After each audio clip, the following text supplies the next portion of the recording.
Hello friends. Did you know that nearly 80% of those who watch my videos aren't subscribed? If you enjoy the content, I'd truly appreciate it if you hit that subscribe button. It helps a lot. Also, don't forget to leave a like and share your thoughts in the comments. Your interaction not only supports the channel's growth, but also helps these stories reach more people. Thank you all for being here. By the way, where are you watching from? Let me know in the comments.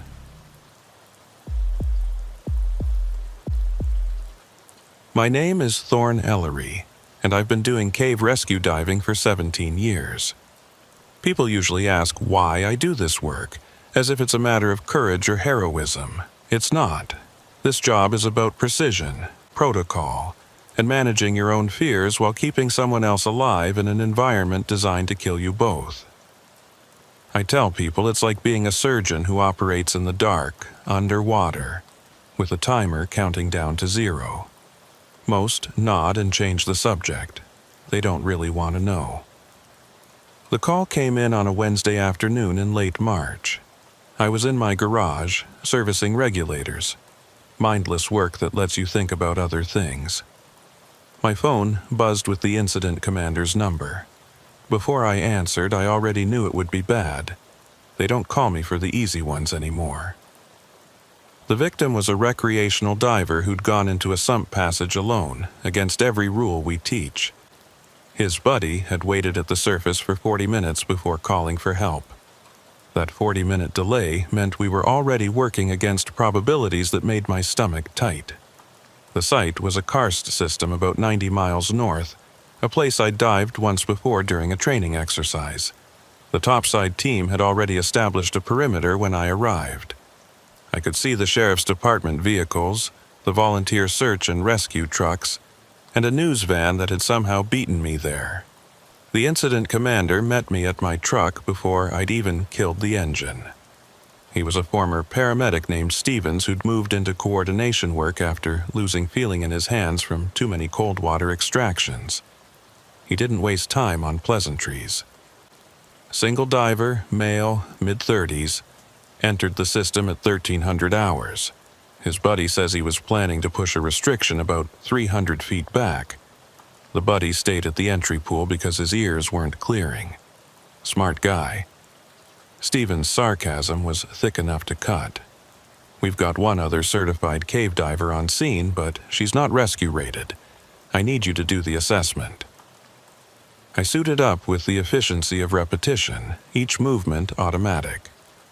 Dry suit, harness, primary light, backup lights, primary reel, safety reel, manifolded doubles with 32% nitrox, stage bottle with 50% for decompression if it came to that. My backup diver would be the other certified diver Stevens mentioned, a woman I'd met at a conference 2 years back. She had good skills but limited experience in rescue scenarios. That meant I'd be going in first, doing the assessment, making the critical decisions. The entry pool was murky with disturbed silt, a bad sign. Someone had thrashed around in here, maybe the victim, maybe the panicking buddy. I clipped off my primary reel to a bolt on the limestone wall, running the line through my fingers as I descended. The visibility improved as I moved deeper, settling into the familiar green-gray world of cave diving. My light beam cut through the water, illuminating the guideline that someone had previously run through this system. The line was taut and well-placed, which meant the missing diver had at least known basic protocol. At 200 feet in, I found his first mistake. A line arrow pointing in the wrong direction. Not dramatically wrong, but enough to confuse someone in a silt-out. Someone had removed it from the main line and placed it on a side passage that dead-ended after 50 feet. Whether it was the victim or another diver from weeks ago, I couldn't know. But it meant that if he'd gotten turned around, if visibility had collapsed, he might have followed that arrow thinking it led to the exit. I checked my pressure gauge. Still good. I continued forward, sweeping my light systematically across the passage. The restriction he'd reportedly been trying to push came up faster than I expected. The passage necked down to a gap maybe 18 inches high and 3 feet wide. You had to remove your tanks to fit through, pushing them ahead of you while pulling yourself forward on the rock. It was the kind of squeeze that made your chest tighten even when everything was going right. I found him on the far side of the restriction. He was wedged in a vertical chimney just beyond the squeeze, his tanks still on his back, regulator still in his mouth. His eyes were open behind his mask, but they weren't seeing anything anymore. His pressure gauge showed 1100 psi, enough air to have made it out if he'd been able to move. But he couldn't move.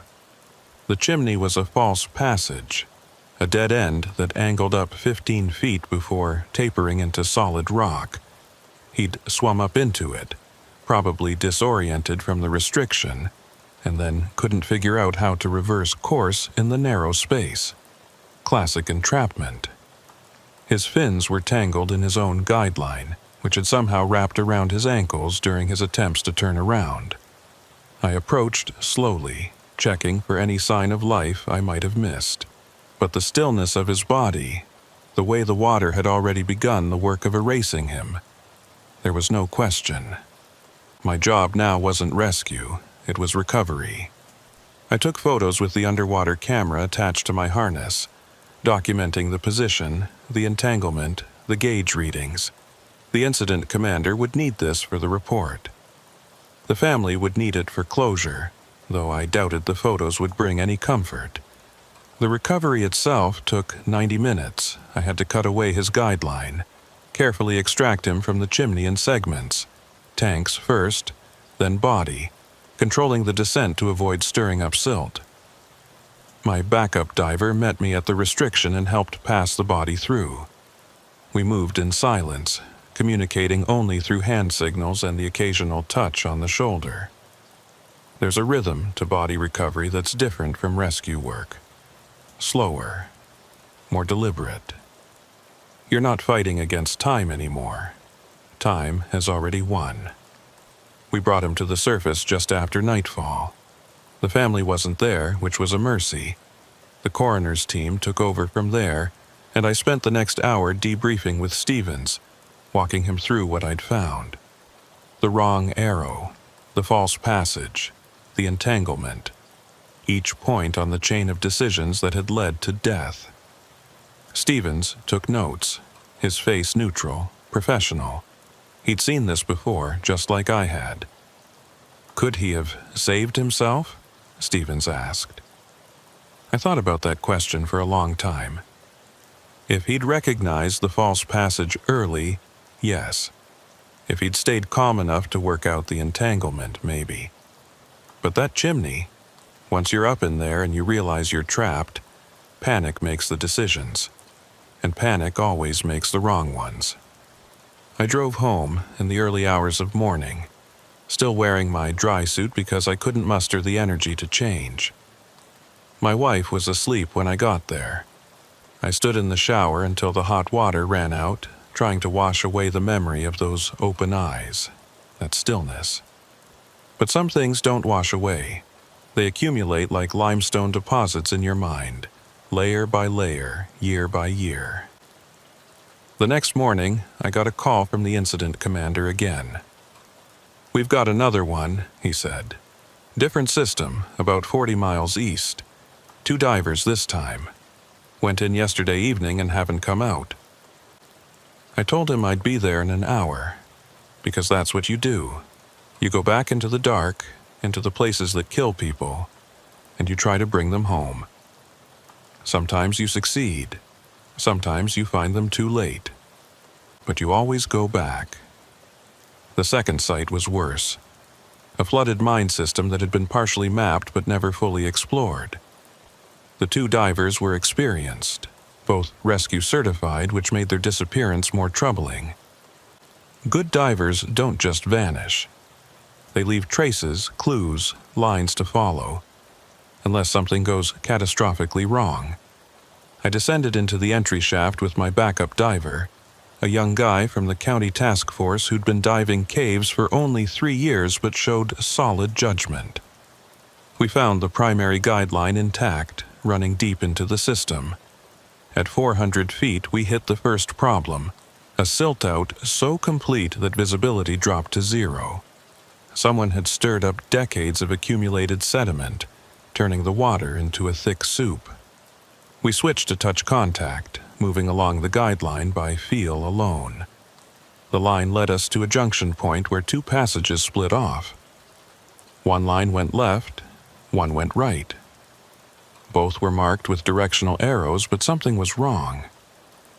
The arrows pointed in opposite directions on the same line. Someone had gotten confused, placed markers incorrectly, or, and this was the thought that made my chest tighten, someone had deliberately sabotaged the navigation. I signaled my partner to stay at the junction while I explored the left passage. The silt was thinner here, visibility improving to maybe 5 feet. I found the first diver 300 feet down the passage. He was sitting on the floor of the cave, back against the wall, regulator out of his mouth. His pressure gauge read 0. His eyes were closed, which was unusual. Most drowning victims die with their eyes open, searching for the surface that isn't there. But his expression was almost peaceful, resigned. Next to him, scratched into the limestone with a knife or tool, were words. Wrong turn. 37 minutes, sorry. He'd known he was going to die. He'd sat down, conserved his air for as long as possible, and when it ran out, he'd accepted it. The level of mental control that required. I couldn't decide if it was remarkable or horrifying. Probably both. I documented the scene and continued down the passage, looking for the second diver. The passage terminated in a collapse after another 100 feet. Fresh rock fall, probably triggered by the diver's movements or bubbles. The second diver was under the collapse, only one arm visible in the rubble. Recovery would require specialized equipment and days of work. I marked the location and headed back. At the junction, my partner signaled frantically. He'd found something. We followed the right-hand passage together, moving slowly through the clearing silt. 200 feet in, we found evidence of a camp. Empty air tanks, an abandoned reel, and scratched into the wall, a different message. Day 3. Air gone. Tried both passages. No exit. Waiting. Day 3.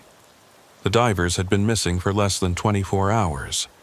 This message was old. Someone else had died here weeks or months ago, and their body had never been recovered. The divers we were looking for had found this chamber, found this message, and panicked. Made the wrong choice. Followed the wrong line. We surfaced, and I delivered the news to Stevens.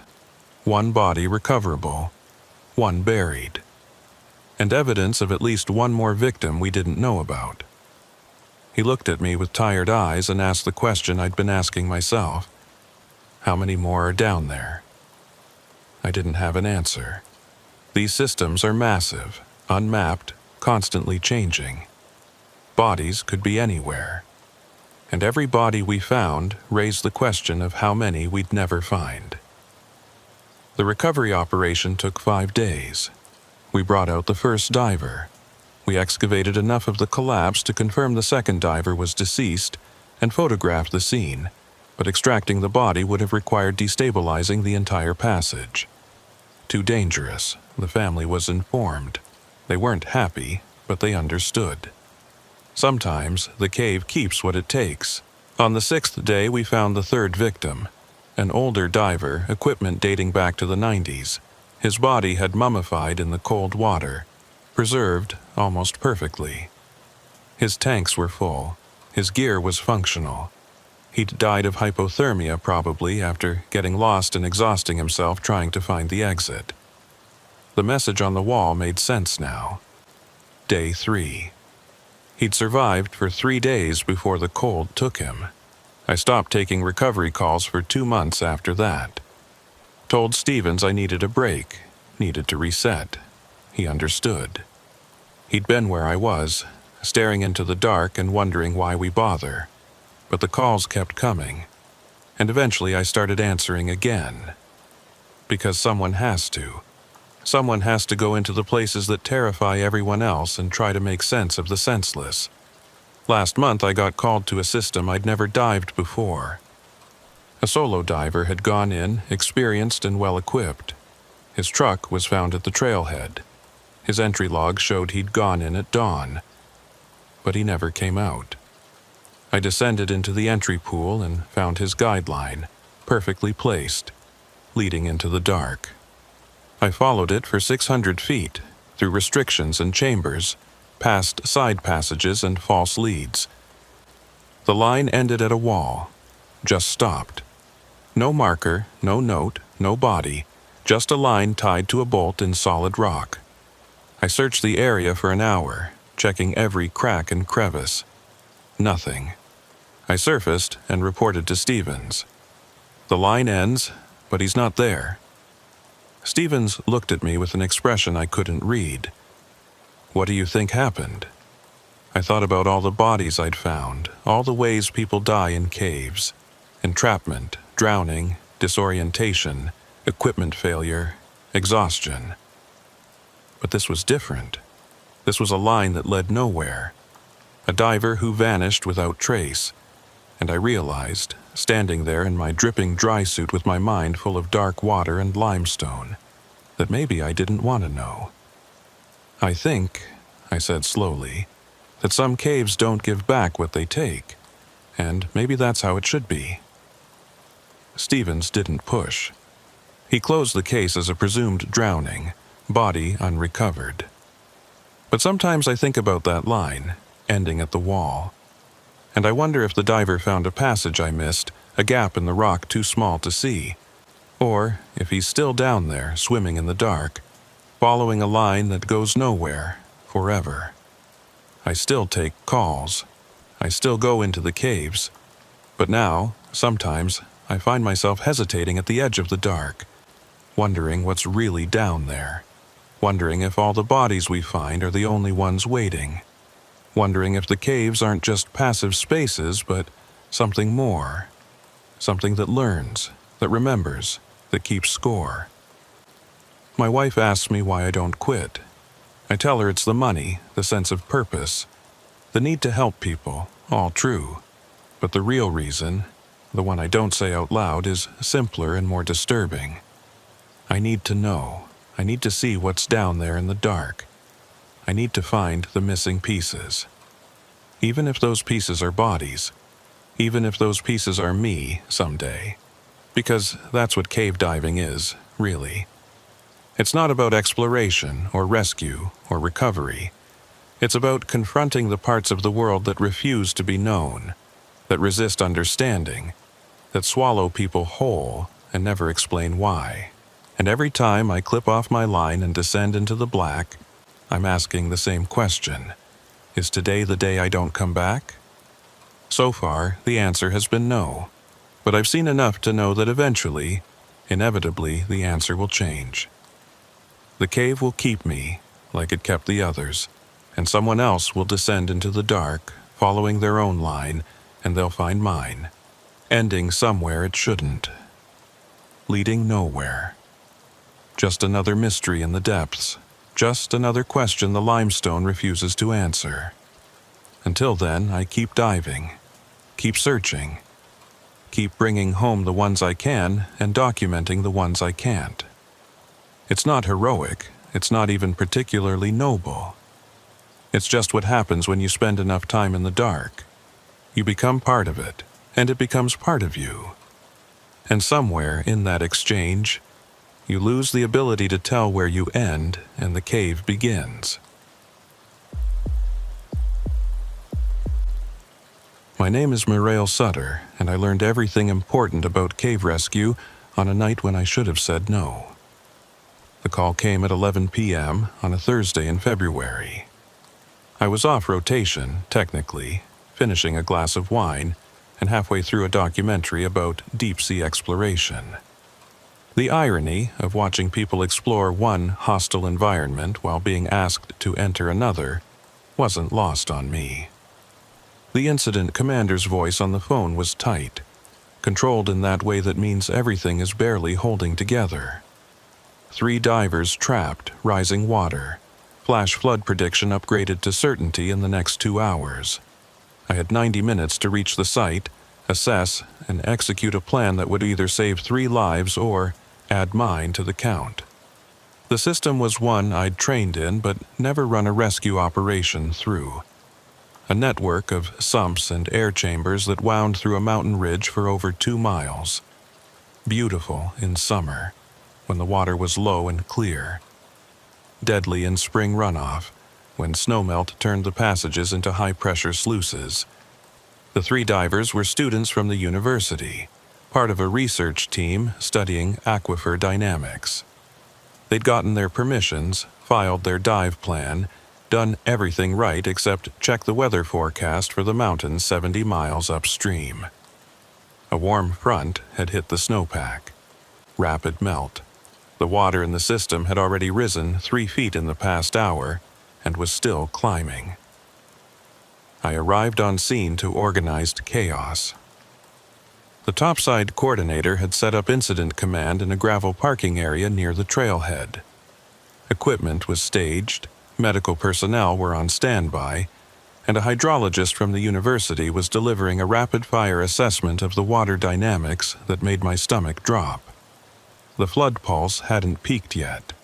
When it did, in approximately 90 minutes, the water level in the entry sump would rise an additional 8 to 12 feet. The air chambers where the divers were trapped would flood completely. After that, their only option would be to attempt a dive exit through passages they'd never practiced, in zero visibility, with water moving fast enough to rip equipment from their hands. The coordinator, a woman who'd run mountain rescue operations for 20 years, laid it out plainly. We need them out before the peak. After that, we're looking at body recovery, not rescue. Can you do this? I wanted to say no. Every instinct trained into me over a decade of cave diving screamed that this was a suicide mission. But I looked at the 3 backpacks lined up near the entrance, the water bottles and energy bar wrappers, the evidence of people who'd started their day thinking about science and adventure, not drowning in the dark. I said yes.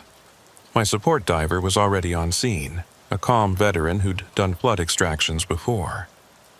We suited up in silence, checking each other's equipment with the kind of methodical care that becomes religious when mistakes mean death. Manifolded doubles, full redundancy on lights and regulators, 3 reels between us, cutting tools, lift bags, enough equipment to handle multiple failure scenarios. My primary light felt heavy in my hand, heavier than usual, or maybe that was just the weight of knowing what we were about to do. The entry pool was already transformed from the placid basin I remembered from training dives. The water was the color of chocolate milk, churning with sediment and debris. Visibility would be 0.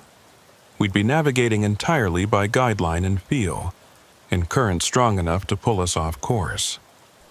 I clipped my primary reel to the entry bolt, tested the line tension, and dropped below the surface. The world became brown chaos immediately. My light beam penetrated maybe 6 inches before being swallowed by the suspended silt. I found the permanent guideline by sweeping my hands in front of me, pulled myself hand over hand into the current. The first sump passage was a 70-foot dive to the first air chamber. In training, with good visibility, it took 3 minutes. Now, fighting current and navigating blind, it took 12. My breathing was controlled, mechanical, but I could feel my heart rate elevated.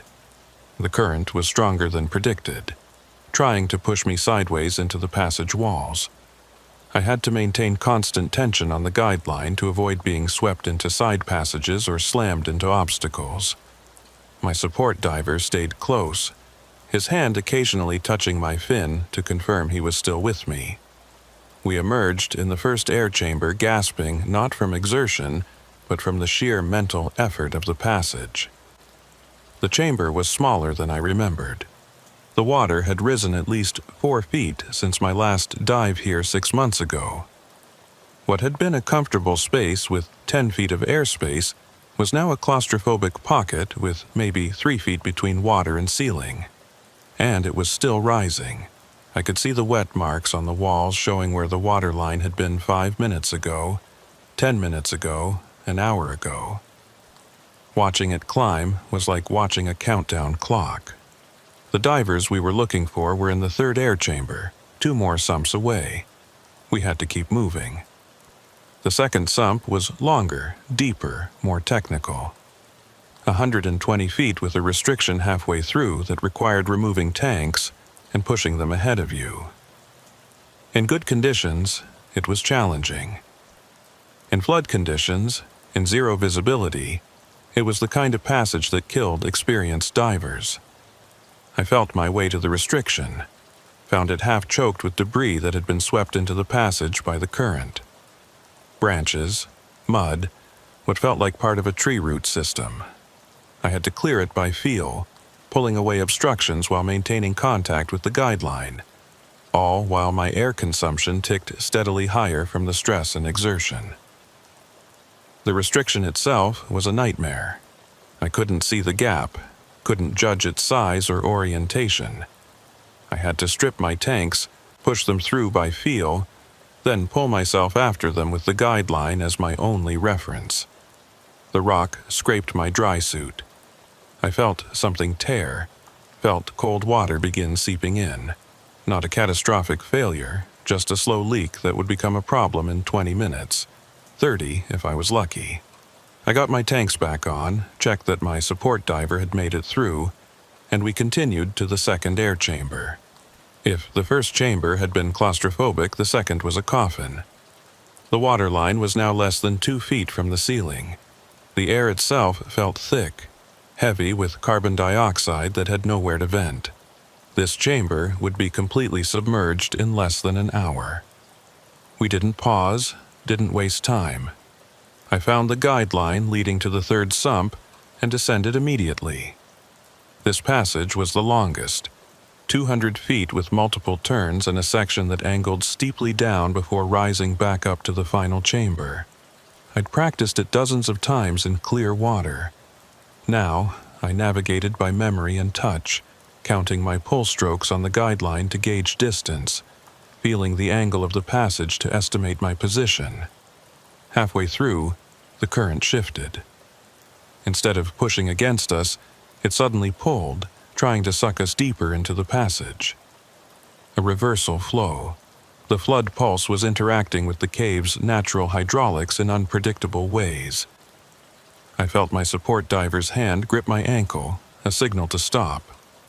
We hung on the guideline, bodies horizontal in the current, while I tried to process what was happening.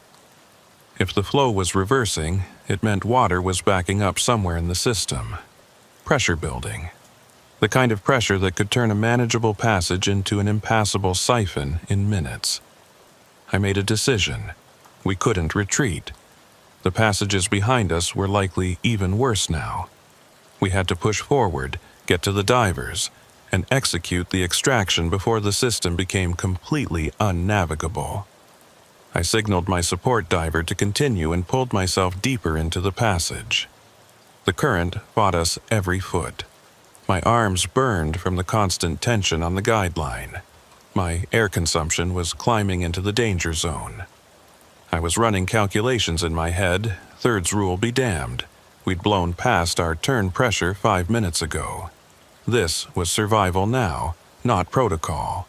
We broke the surface in the 3rd air chamber and found them. 3 divers huddled on a small ledge, water up to their chests, their lights creating a small pool of illumination in the darkness. They'd been trapped for 4 hours, watching the water rise, knowing that help might not come in time. When they saw us, I saw relief and terror in equal measure on their faces. Relief that someone had come. Terror that it might not matter. I didn't waste time with explanations or comfort. We have 30 minutes, maybe less. The passages you came through are flooded and zero visibility. You're going to follow my guideline out. Stay in physical contact at all times.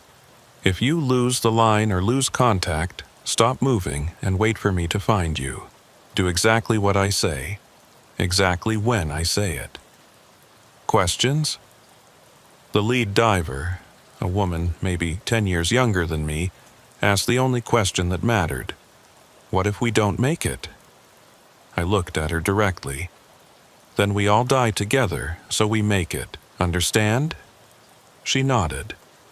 We organized the extraction train. Me in front, then the 3 trapped divers, then my support diver bringing up the rear. I explained the restrictions, the current, the fact that they would be diving blind. I showed them how to maintain contact on the guideline, how to signal if something went wrong. Then I looked at my pressure gauge, did the math one more time, and knew with absolute certainty that we didn't have enough air. Not for all of us. Not for a safe exit. We descended into the 3rd sump. The current had intensified, the reverse flow creating a washing machine effect that tumbled us against the walls. I felt bodies behind me, hands gripping my fins and harness, trusting me to navigate through conditions where trust was the only thing we had left. The passage seemed longer than I remembered, the turns more complex. I counted pull strokes obsessively, trying to match memory with reality, but the current made distance impossible to judge. 70 strokes, 80, 90. How far had we come? How far was left? My primary light died, just blinked out, taking my main reference point with it. I switched to my backup, a smaller light with weaker illumination, but it barely mattered in the 0 visibility. I navigated purely by feel now, one hand on the guideline, the other sweeping ahead to feel for obstacles. Behind me, I felt someone's breathing accelerate into panic speed. Short, rapid breaths that would burn through their air in minutes. I reached back, found their shoulder, squeezed hard. A reminder, slow down, stay calm, trust the process. The breathing slowed fractionally. Not calm, but controlled. Good enough. We reached the restriction. This was where it would get dangerous. I had to talk 3 inexperienced divers through removing their tanks in 0 visibility, in strong current, in a space that felt like being buried alive. I positioned the first diver at the gap, used hand signals and physical guidance to show them how to strip their tanks, how to push them through, how to follow. They hesitated. I felt their fear through their trembling hands. I gave them a choice through touch, do this, or stay here and die. They chose to move. The tanks scraped through. The diver followed, disappeared into the restriction. I counted seconds, waiting for them to clear. 30 seconds, 60. Too long. They should be through by now. I pulled myself to the restriction and found the problem. The diver was stuck. Their harness had caught on something, maybe a rock projection, maybe a piece of debris. They were wedged in the narrowest part of the restriction, unable to move forward or back. I could feel their body thrashing, panic overriding training. This was how people died, stuck in restrictions, burning through air, making the problem worse with every movement. I reached into the gap, found their harness, felt for the snag. My fingers were clumsy in the thick gloves. I couldn't get enough dexterity to work the clip. I had to remove my gloves. The water was cold enough to hurt, cold enough to stop fingers working in minutes. But I didn't have minutes, I had seconds. I found the snag, a D-ring caught on a rock outcrop. I twisted it, pulled, felt it come free. The diver shot through the restriction like a cork from a bottle, swept forward by the current. I hoped my support diver would catch them on the other side. I replaced my gloves with hands already going numb and guided the next 2 divers through the restriction. Both made it without incident, though each took precious seconds we didn't have. I followed last, my tanks scraping hard enough to worry about valve damage, and emerged into the second air chamber to find disaster. The chamber was gone, completely flooded. What had been 2 feet of airspace was now solid water. The flood peak had arrived early. We had no air pockets left between us and the exit. It was one continuous sump now, over 400 feet of blind navigation and zero visibility, and heavy current with no safe stops, no breathing room, no margin for error. And at least 2 of the divers I was escorting were showing signs of hypoxia or panic. Their movements were erratic, their breathing audible through their regulators even underwater. I made a decision that would either save us or kill us. I pulled my pressure gauge close to my mask, doing the math by feel since I couldn't see the numbers clearly. I had maybe 800 psi, enough for me to exit alone maybe. Not enough for 5 people. My support diver would be similar. The 3 we were rescuing probably had less. We needed to share air, pool our resources. It was dangerous. Increased risk of confusion, entanglement, loss of the guideline. But it was our only option. I gathered everyone together by touch, arranged us into a tight group. I showed them through hand signals how we'd breathe. 2 breaths from your reg, pass it to the next person. Keep moving, keep following the line. My support diver took the lead, his air supply slightly better than mine. I took the rear, making sure no one got left behind. We moved as a cluster, a single organism with multiple bodies, sharing air in a rotation that had to be timed perfectly to avoid anyone blacking out. The first sump passage back to the entry seemed infinite. Every few pull strokes we'd pause, exchange regulators, breathe, continue. My lungs burned from the shallow breathing. My hands were completely numb. I couldn't feel the guideline anymore. Couldn't tell if I was holding it or if it had slipped away. I navigated by faith and terror. The current shoved us constantly, trying to separate us. I felt someone slip away from the group, their hand losing contact. I lunged blind, caught what I hoped was a fin, pulled them back into the cluster. We couldn't afford to lose anyone. We didn't have time to search. If someone drifted away, they were gone. My support diver's light began to flicker. His battery dying. Soon, we'd be in complete darkness, not just practical darkness from the silt, but absolute darkness. The kind that makes you lose sense of up and down. I checked my own backup light. Still functioning, but dim, I made it the center point, told everyone through touch to orient on its glow. It wasn't much, just a weak, amber reference in the brown chaos, but it was something. In the sensory deprivation of the cave, something was everything. We reached what should have been the entry pool. Should have been, but the current told a different story. Instead of slackening as we approached the exit, it intensified, pulling us not toward the surface but sideways, into a passage I didn't recognize. The flood had changed the cave's hydraulics entirely.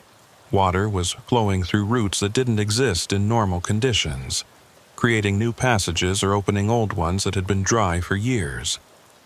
We were being swept off course, away from the mapped exit, into unknown territory. I made a choice. Let the current take us, or fight back to the guideline and the known exit. Fighting would cost air we didn't have. But going with the current meant abandoning navigation, abandoning protocol, abandoning everything except hope that the water was flowing toward an exit somewhere. I held the group together. Let the current take us. We tumbled through the water like leaves in a stream, bouncing off walls, dragged through passages too fast to map or remember. My pressure gauge showed 200 psi. Emergency reserve. Not enough to matter. Then I felt it. A change in the water. Warmer. Moving faster. And light. Not from our lights, but from above. Natural light filtering down through murky water. We were near a surface, a different exit point than we'd entered through. I kicked hard, pulling the group with me, fighting the current that wanted to drag us past this opening. We broke the surface in a pool I'd never seen before, surrounded by trees and open sky, gasping and coughing and alive. The debriefing took hours. The 3 rescued divers were hypothermic. One had symptoms of arterial gas embolism from the rapid ascent. All were traumatized. My support diver and I were little better.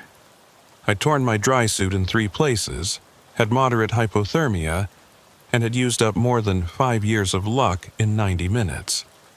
The incident commander was both relieved and furious. Relieved we'd survived, furious at the risks we'd taken. She was right to be furious. We'd violated every protocol, pushed every limit, made decisions that should have killed us. But we'd also brought 3 people out alive. In cave rescue, you live with that contradiction. The university shut down the research program. The hydrologist who'd provided the flood prediction was investigated for negligence, though the charges didn't stick.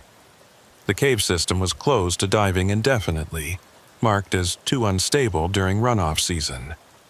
I testified at the inquiry, explained my decisions, defended my support diver against accusations of recklessness.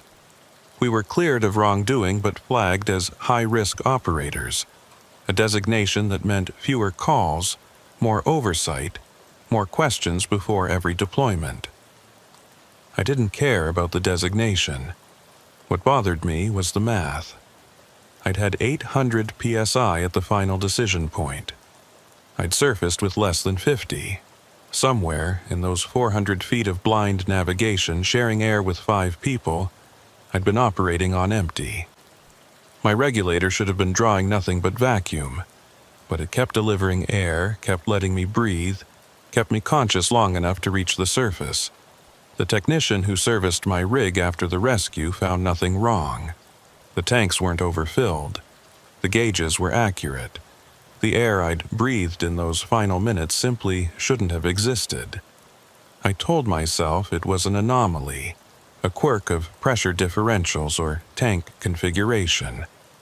But late at night, when I replay the rescue in my mind, and I replay it often, I come back to that impossible air. Where did it come from? How did I breathe when physics said I shouldn't? And the question that really haunts me: what would have happened if I'd checked my gauge in that moment and seen it was empty? Would I have panicked? Would I have drowned? Would the rescue have failed? Or does the gauge show what you need to see, what you can handle knowing, rather than what's actually there? I still take calls, still do rescues, but now I don't trust my gauges the way I used to. I watch them obsessively, cross-checking against time and depth and breathing rate, trying to catch them in a lie. Because if they lied once to save my life, they might lie again. And next time the lie might be in the other direction. Might tell me I have air when I don't. Might promise safety when there's only drowning waiting at the end of the line. My support diver quit 3 months after the flood rescue. Found a job teaching diving in warm, clear water where the biggest danger was jellyfish stings. I don't blame him.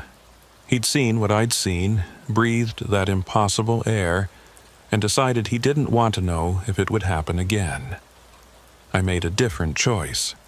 I keep diving into flooded caves, keep navigating by faith and protocol through conditions that should be fatal. Because someone has to. And because I need to know if the gauges will lie for me again. If the universe has more impossible air hidden somewhere in its calculations, reserved for moments when physics should result in death, but doesn't. Last month I did another flood rescue. Different cave, different victims, but the same rising water and zero visibility. I brought them out with 300 psi to spare. Normal margins. Everything by the book. No anomalies, no impossible air. Just good planning and clean execution. The incident commander praised my professionalism. I smiled and accepted the compliment. But I know the truth. The universe isn't consistent in its mercies. Sometimes it bends the rules and saves you with air that shouldn't exist.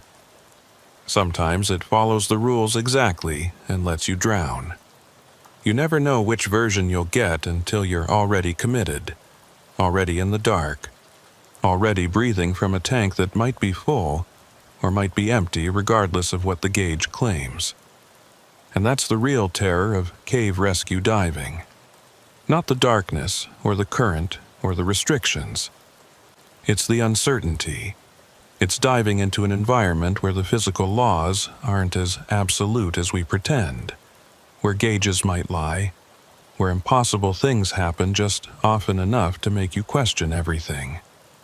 Every dive is a negotiation with reality, and sometimes, when the stakes are high enough and the margins thin enough, reality negotiates back. Offers you a deal, saves you when it shouldn't, and never explains why. I'm still waiting for the explanation. Still diving, still rescuing, still checking my gauges and wondering which reading is true. The one that says I have enough air, or the one that says I'm already breathing the impossible.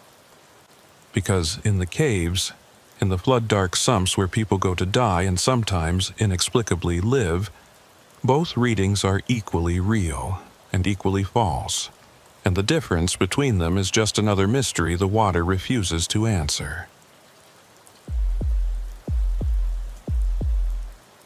My name is Garrick Vale, and I've done 63 cave rescues in my career.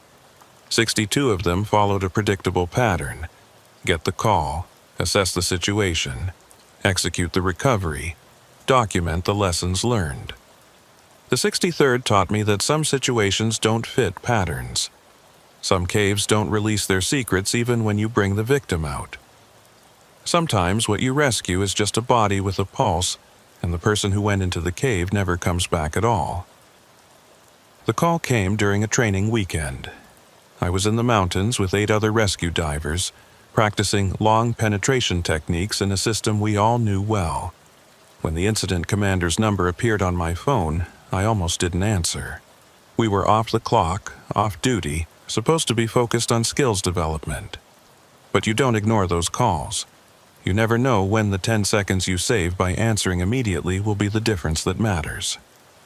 I stepped away from the group, took the call, and felt the weekend slip away into the category of things that didn't happen. The victim was a solo diver who'd gone into a remote system 20 miles from our training location. His name was on a permit filed 3 days earlier. His truck was found at the trailhead with a note on the dashboard: back by sunset Wednesday. It was Thursday morning. The permit listed his intended route: a deep penetration dive to a terminal sump that had only been reached a handful of times. Maximum depth 280 feet, total penetration distance over 3,000 feet, multiple stages and decompression stops required. It was the kind of dive that only a few dozen people in the world were qualified to attempt. I knew the system by reputation only. It had a name among the rescue community, though officially it was just a catalog number. We called it the Throat because the main passage narrowed progressively as you went deeper, like descending into a gullet that didn't want you there. The geology was unusual. Instead of the typical limestone, this system cut through layered shale and metamorphic rock that created razor-sharp protrusions and unstable walls. Divers who'd penetrated to the end described it as beautiful and terrifying in equal measure. One of them, a friend of mine, had told me after his only dive there, "It's like the mountain is trying to swallow you, and you get the feeling it's not done digesting the last person who came through." I mobilized my team from the training weekend. We had the gear, the skills, and most importantly, we were already acclimated and prepared. We reached the site by early afternoon. The incident commander on scene was a state coordinator I'd worked with before. Competent, but clearly unsettled by something. She pulled me aside before I'd even finished unpacking my truck. "There's something you need to know before you go in," she said. "We sent a camera drone down yesterday, remote-operated, fiber-optic tether just to scout the entry passages.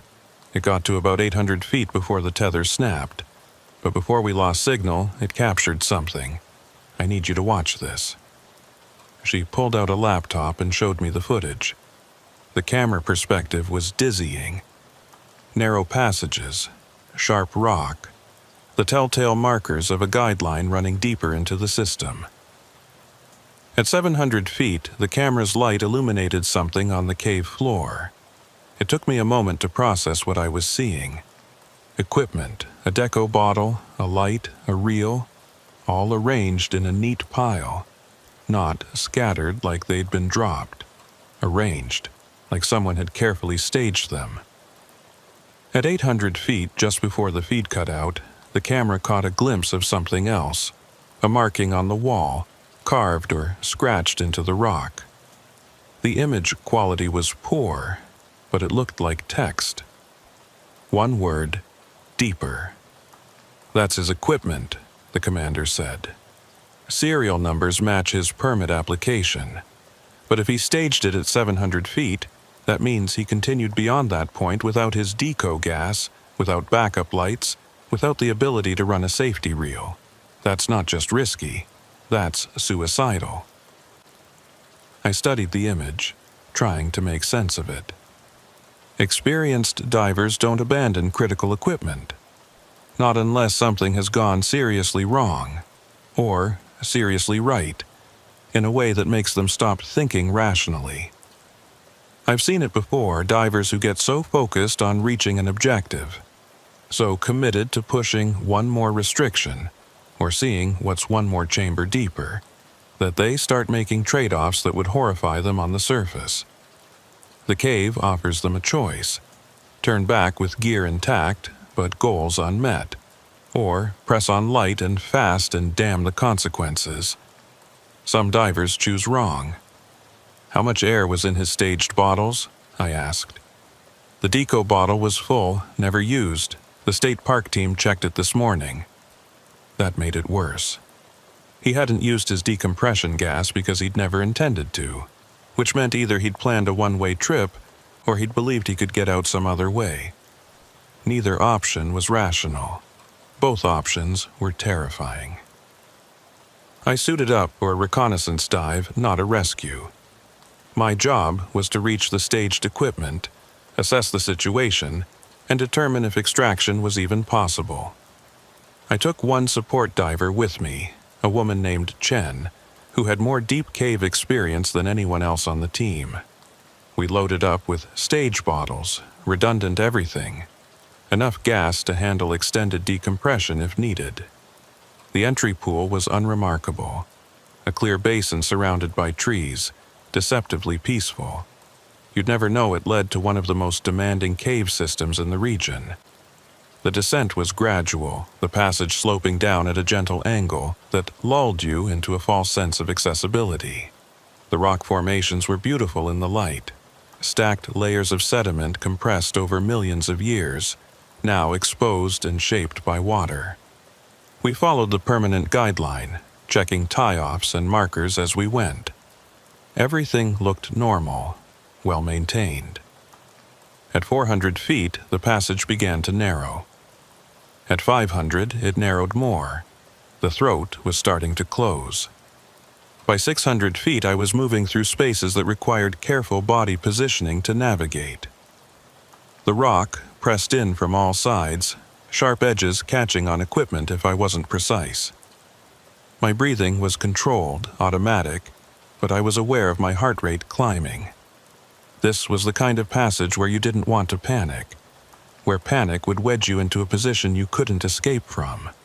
Chen stayed close behind me, her light giving me a reference point, a reminder that I wasn't alone down here.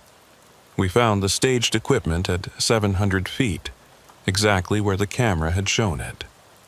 The deco bottle, the light, the reel, all neatly arranged on a flat section of cave floor. I examined each piece. No damage, no signs of struggle or emergency. He'd placed them deliberately, carefully. This wasn't an abandonment born of panic. This was a decision. I found his dive slate nearby, plastic waterproof board used for underwater notes. There was writing on it, cramped and hurried. Staged and complete. Main objective, 570 feet ahead. Estimate 35 minutes bottom time. Deco on exit. Feeling strong. Will update at Stage 2. Stage 2.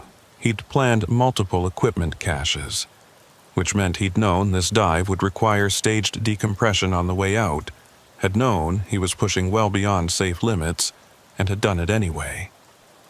I took photos of everything, documented the scene, and continued deeper. The passage narrowed further. At 800 feet, I found the marking the camera had captured, carved into the shale wall, rough but legible, deeper. And below it, an arrow pointing down into a section of passage that kinked sharply, disappearing into darkness my light couldn't fully penetrate. Chen signaled to check my gas. I was into my first stage bottle, consuming faster than planned because of the depth and stress. We had enough to continue, but not much margin for problems. I signaled back, continue slowly. We descended through the kink and found ourselves in a different environment.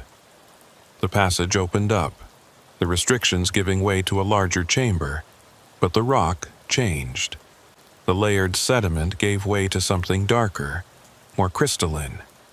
The walls glittered with mineral deposits that reflected our lights in strange patterns, and the water felt different, colder, denser, like it had weight beyond its physical properties.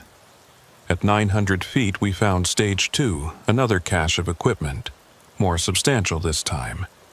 2 stage bottles, backup lights, a full reel with hundreds of feet of line. And another slate. Stage 2 complete. Terminal sump located 280 feet ahead. Depth increases to 285 feet. Bottom time extended to 60 minutes. Deco obligation now 140 minutes. Calculated risk acceptable. The chamber beyond is worth it. We'll surface tomorrow. If not, remember me at my best. That last line froze me. If not, remember me at my best. Not if I don't make it, not if something goes wrong, but if not. As though he'd already accepted the possibility of not returning, had made his peace with it, had decided the chamber beyond was worth dying to see. I'd read the same sentiment in the journals of mountaineers who died near their summits.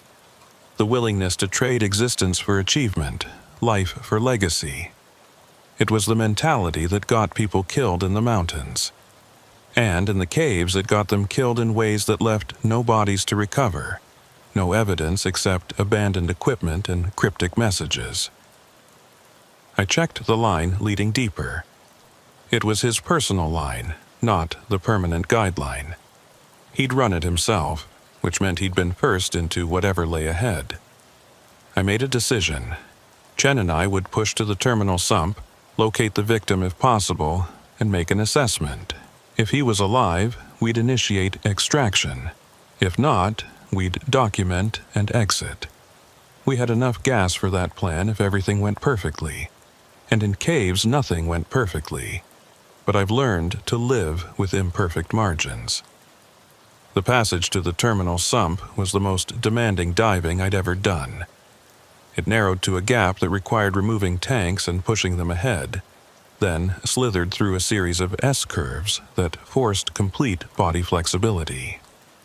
The depth was increasing steadily, 240 feet to 60 feet, 80 feet. At these depths, nitrogen narcosis became a factor. The gas you're breathing affects your cognition, makes you stupid in subtle ways. I caught myself making errors I wouldn't make at shallower depths, grabbing the guideline too aggressively, misjudging clearances. Chen tapped my tank, a signal to slow down. I complied, forcing myself to move deliberately instead of urgently. We reached the terminal sump at 285 feet. It was a silt-bottomed chamber, roughly circular, maybe 30 feet in diameter, and it was occupied. The victim was there, sitting upright on the cave floor, regulator in his mouth, eyes open behind his mask. His lights were off. He wasn't moving. I approached slowly, checking for signs of life. His eyes tracked my movement. He was conscious, alert. but completely still. I touched his shoulder. No response. I signaled, "Are you okay?" He blinked once, slow, deliberate. Then his gaze shifted, directing my attention to something behind me. I turned and saw what he'd come to see. The back wall of the chamber wasn't rock. It was ice, or something like ice. Translucent, layered, holding shapes within it. And the shapes were wrong. They looked like fossils, but from animals that couldn't have existed. Skeletal structures too complex. Symmetries that didn't match any known biology. And there were tools, or what might have been tools. Objects of worked stone and metal that showed evidence of deliberate manufacture but no recognizable purpose. They were preserved in the ice wall, suspended in perfect clarity, a window into something that shouldn't be there. I stared at it, trying to process. This cave was 10,000 feet into a mountain. The ice shouldn't exist at this depth, at this temperature. And the artifacts, if that's what they were, shouldn't exist at all. Not in this geology. Not in this age of rock formation. I looked back at the victim. He was still watching me, still motionless, and I realized the problem. He didn't want to leave. He'd found something impossible, something that rewrote the context of everything he understood, and leaving meant accepting he might never see it again. So he'd stayed, breathing his remaining gas, watching the ice wall, waiting for his air to run out or for someone to force him to surface. I checked his pressure gauge. 400 psi. He was minutes from running out. I switched his regulator to my octopus, sharing my gas, and signaled forcefully, "We're leaving now." He resisted, not violently but with passive refusal. He reached out and touched the ice wall, and where his glove made contact, the surface seemed to ripple. Not melt, not break, but ripple like water. Then it resolidified. He pulled his hand back and looked at me with an expression I couldn't read. Plea? Apology? Wonder? All of them? Chen helped me break his inertia. We gripped his arms and pulled, dragging him away from the ice wall. He didn't fight us, but his body was rigid, locked into a posture of resistance. We got him to the exit passage and began the long ascent. At stage 2, we switched him to one of the cached bottles, restoring his air supply to sustainable levels. At stage 1, we picked up his deco bottle. The ascent became a calculated exercise in gas management and decompression scheduling. We had to make multiple stops, hanging in the water column for minutes at a time, while our bodies off-gassed the accumulated nitrogen. The victim remained passive, compliant but not participatory. He breathed when signaled, moved when directed, but initiated nothing himself. We surfaced after nearly 7 hours underwater. The sun had set. The staging area was lit by portable floodlights that made everything look harsh and unreal. Medical personnel swarmed the victim, checking vitals, starting interventions. He was hypothermic, dehydrated, showing signs of decompression stress despite our careful ascent. But he was alive, and he was out. The incident commander approached me while I was being checked by the medics. "Did you find anything down there? Anything that explains why he stayed so long?" I thought about the ice wall, the impossible artifacts, the way the surface had rippled under his touch. I thought about the look in his eyes, the expression that said he'd seen something worth dying for, and I thought about the fact that some things aren't explainable, aren't provable, aren't real in a way that survives the transition from 300 feet of depth and darkness to the ordinary world of floodlights and paperwork. "He reached the terminal sump," I said. "Stayed too long. Classic case of target fixation. He's lucky we got there when we did." The commander nodded, satisfied with the explanation that fit her paperwork. Chen looked at me with an expression that said she knew I was leaving something out, but she didn't press. We packed up our gear in silence. The victim was transported to the hospital for observation. The cave was closed pending a safety review. Everything proceeded according to protocol. 3 days later, I got a call from the hospital. The victim had been cleared medically but was refusing to leave. He'd barricaded himself in his room and was demanding to speak with me.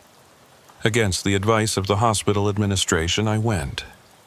I found him sitting on his bed, staring at nothing, looking like he hadn't slept since we'd brought him up. "You saw it," he said when I entered. Not a question, a statement. "I saw something," I admitted. "I don't know what.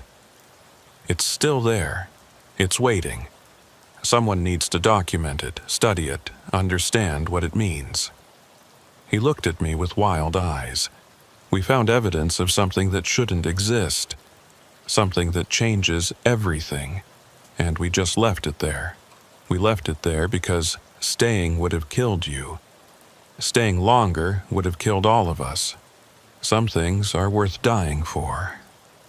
I sat down across from him. Maybe. But documenting unknown artifacts isn't one of them. If that ice wall and what's in it are real, they've been there for thousands of years.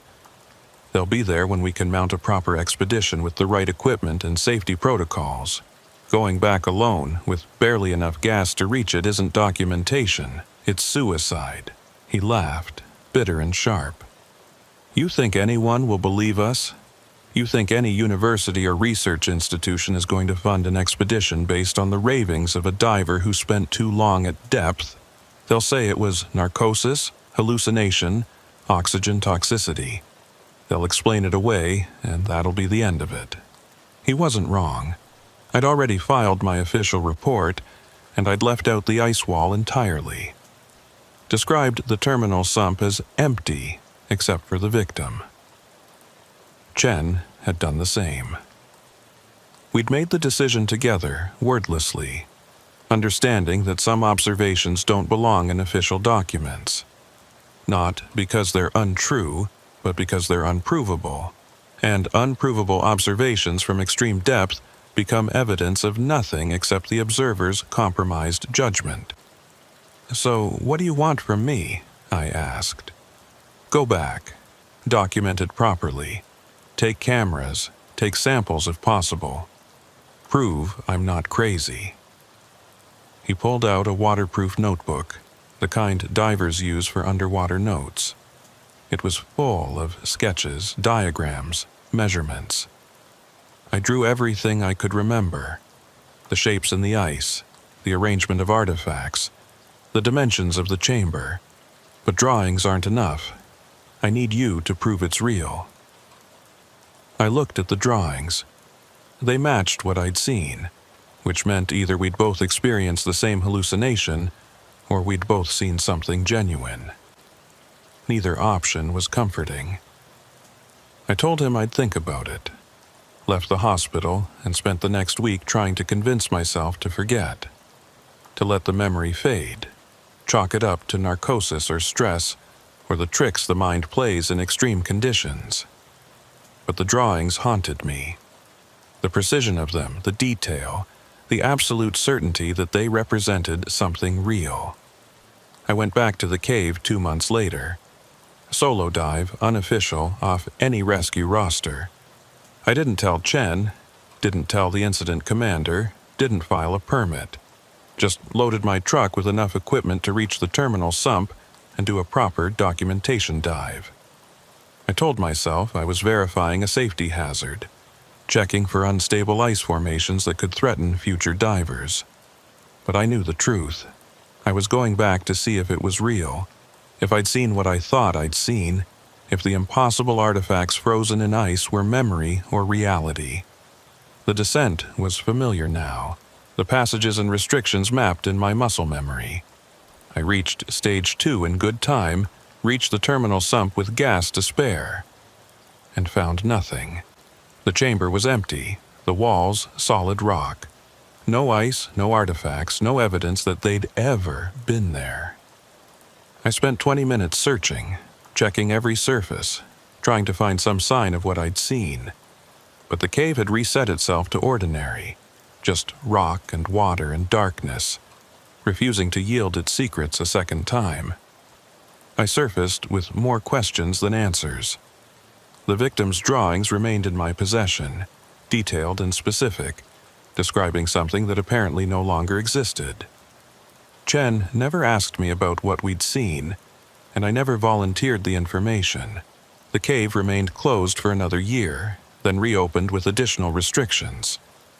The victim disappeared from the area, moved to a different state, stopped diving according to the grapevine in the cave community. But sometimes I think about that ice wall, about the shapes preserved within it, about the artifacts that suggested intelligence and manufacture, but from a context so alien that recognition itself was a struggle. And I wonder if the cave shows different things to different people, or if it shows the same thing once and then hides it, or if what we saw was never really there, just a shared delusion born of depth and darkness, and the human need to find meaning in the void. I still do cave rescues, still navigate the same passages, follow the same protocols. But now I'm aware that some caves hold more than geology. Some caves keep secrets that surface only briefly, under specific conditions, for specific observers. And whether those secrets are real or imagined becomes irrelevant compared to the certainty that seeing them changes you. Makes you question not just what you saw, but what you're capable of seeing. What the brain produces under stress versus what the environment actually contains. The victim's final words to me, when I told him I'd gone back and found nothing, were, "It chose to show us once. Maybe that's all we get." One glimpse of something that shouldn't be there, preserved in a mountain, waiting for someone to see it and carry the knowledge back. Even if no one believes us, even if we start to doubt ourselves. The glimpse happened. The moment of wonder was real, even if the evidence disappeared. Maybe he's right. Maybe the point isn't proof, but experience. The minute I stood in that chamber, staring at impossible artifacts, feeling my understanding of reality flex under the pressure of observation. That minute was real, regardless of whether it left evidence. And in a career full of rescues and recoveries, of bringing people back from places designed to keep them, that minute of impossible wonder might be the thing I remember most clearly. Not the successful extractions or the careful safety protocols, but the moment the cave showed me something it shouldn't have, and then took it away, leaving me with nothing but drawings and questions and the absolute certainty that some truths don't survive the return to surface. My name is Aisling Kerrigan, and I learned the meaning of true disorientation on a Tuesday morning that started with coffee and ended with me questioning whether I'd ever actually left the cave at all. They say that in zero visibility, in absolute silt-out conditions, your senses become unreliable. They tell you in training that you can't trust your inner ear, can't trust your sense of up and down, can't even trust the evidence of your own hands on the guideline. What they don't tell you is that sometimes the guideline itself becomes suspect, that sometimes you emerge from a cave physically intact, but mentally uncertain whether the person who surfaces is the same one who descended. The call was routine by rescue standards, a diver overdue from a training dive in a well-mapped system. His buddy had surfaced on schedule, but the missing diver had signaled to continue to the next chamber. When he didn't appear at the agreed meeting time, the buddy waited 30 minutes before calling for help. Good protocol, good response time. Everything suggested a straightforward extraction scenario. Equipment problem, maybe, or mild entrapment in a restriction. Nothing in the initial briefing suggested what it would become. I arrived on scene with my usual partner, a methodical diver who treated every rescue like a mathematical problem to be solved. We'd worked together for 8 years, developed the kind of nonverbal communication that makes complex operations possible. The incident commander was someone I'd met at a conference but never worked with. Competent, from what I'd heard, but with a reputation for rigid adherence to protocol even when situations demanded flexibility. She briefed us on the missing diver's profile: experienced, full cave certified, diving familiar equipment in a system he'd explored a dozen times before. His last known position was in a chamber roughly 400 feet from the entrance, accessed through 2 short sumps and a restriction that required careful but not extreme maneuvering. We suited up and reviewed the dive plan. My partner would take primary on navigation. I would focus on victim assessment and extraction logistics. We loaded up with standard rescue gear plus additional line and markers in case the existing guideline had been compromised. The entry pool was calm, visibility excellent, conditions about as favorable as cave diving ever got. I remember thinking this would be one of the easy ones. 3 hours, maybe 4, and we'd have the diver on the surface with nothing worse than wounded pride and a story about equipment failure. The first sump was unremarkable.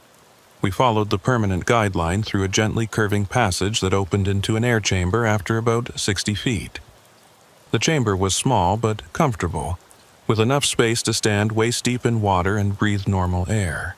We checked our gauges, confirmed our gas management was on track, and continued into the second sump. This passage was longer, 120 feet, with a slight downward slope that bottomed out at 40 feet before rising again to the second air chamber. The restriction came midway through, a section where the ceiling lowered to within a foot of the floor, requiring you to flatten your body and pull yourself through on the guideline. We cleared the restriction and found ourselves in murky water. Not a complete silt-out, but visibility reduced to maybe 3 feet. Someone had recently passed through this section, stirring up sediment that hadn't fully settled. Not unusual in a training dive. Newer divers often move less efficiently, disturbing more silt. We continued slowly, maintaining contact with the guideline, sweeping our lights in careful arcs to maximize the little visibility we had. The second air chamber appeared gradually, the ceiling rising above water level, giving us another breakpoint before the final sump to the target chamber. The second chamber felt wrong immediately. The air was stale, heavy with carbon dioxide from poor ventilation. But more than that, the space felt smaller than it should have. I'd reviewed the survey maps before the dive.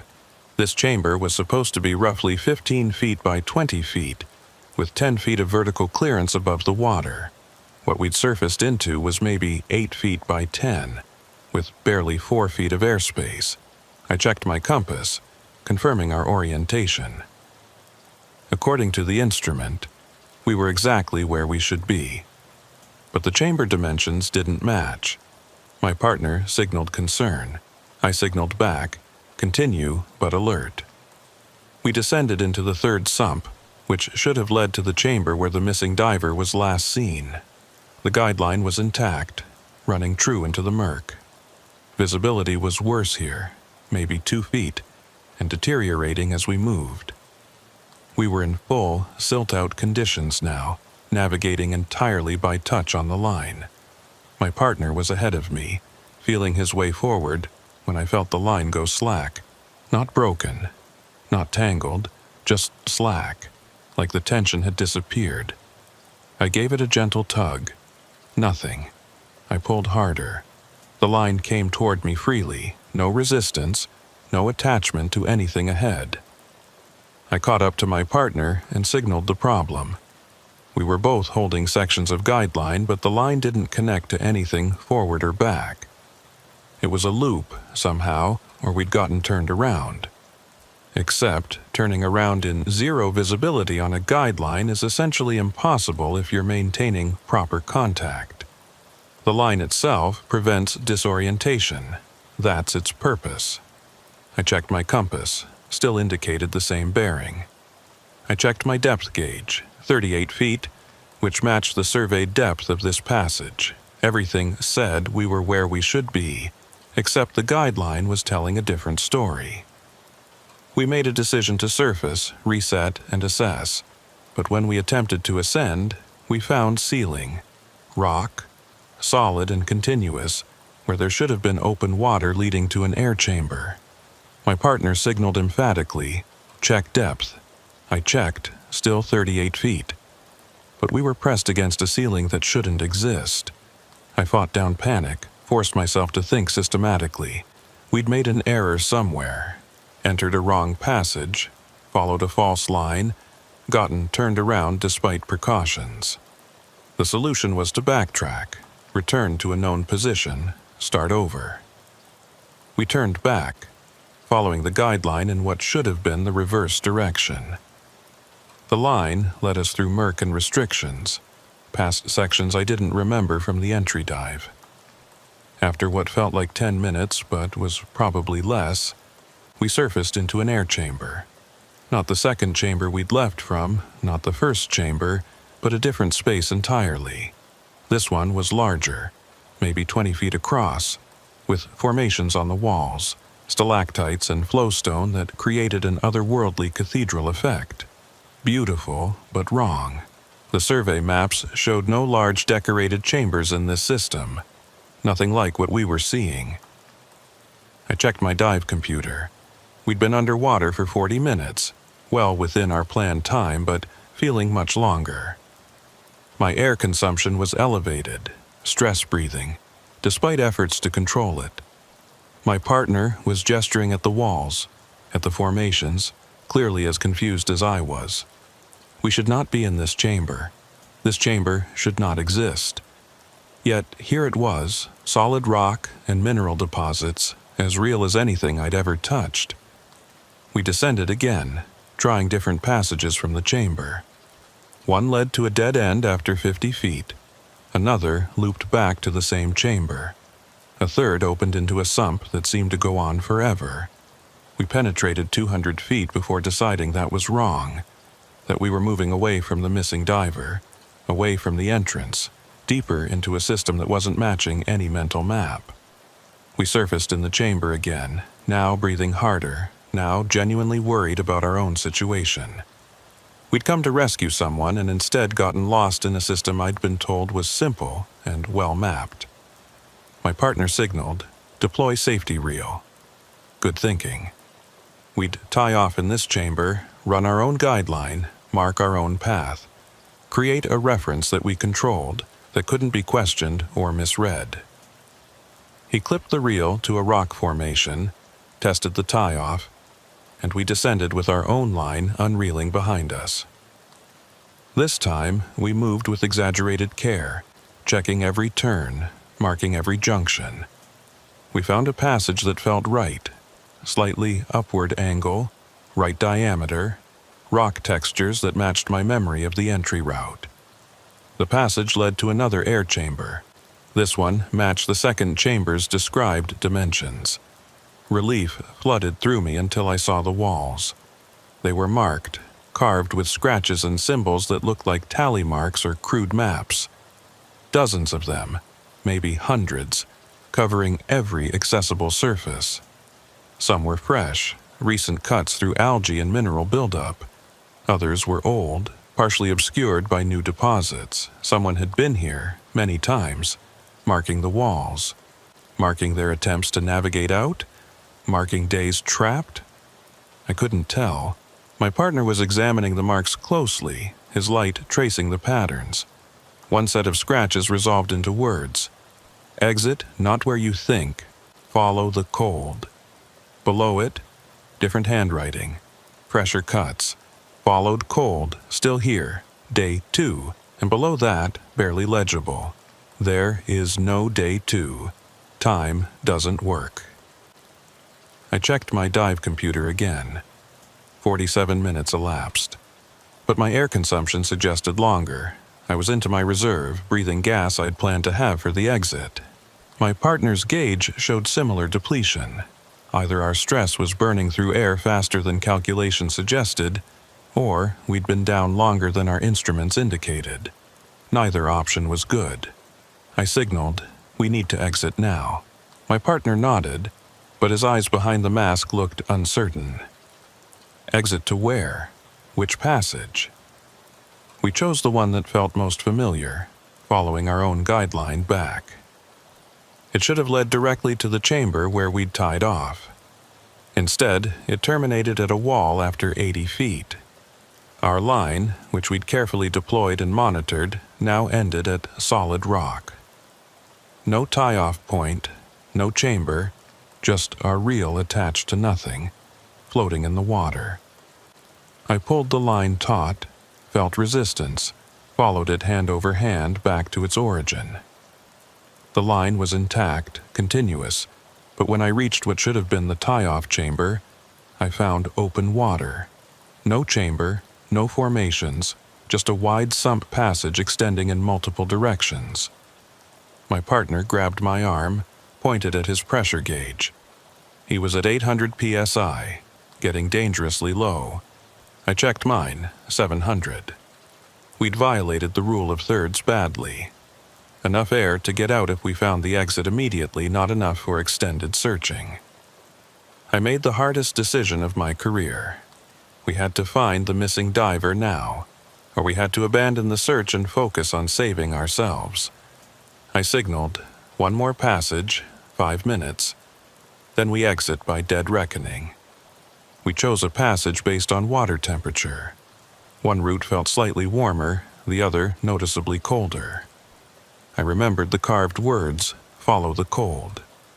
Against all training that said cold water meant depth and danger, we took the cold passage. It descended steeply, the temperature dropping enough that I could feel it through my dry suit. At 60 feet depth, deeper than any point in the surveyed system, we found him. The missing diver was alive, sitting on the cave floor with his back against the wall. His eyes were open, tracking our lights. His regulator was in his mouth, still delivering air, but he wasn't moving. I approached, checked his gauge. 1200 psi, plenty of air. I signaled, "Are you okay?" He blinked twice, slow and deliberate. Then he raised one hand and pointed behind us, back toward the passage we'd entered from. His expression was terrified, but also resigned, like he'd accepted something horrible and wanted us to know before we discovered it ourselves. I turned to look where he was pointing and saw nothing unusual, just the passage we'd swum through, murky and dark. But when I turned back to the diver, he was pointing more emphatically. I looked again, and this time I saw it.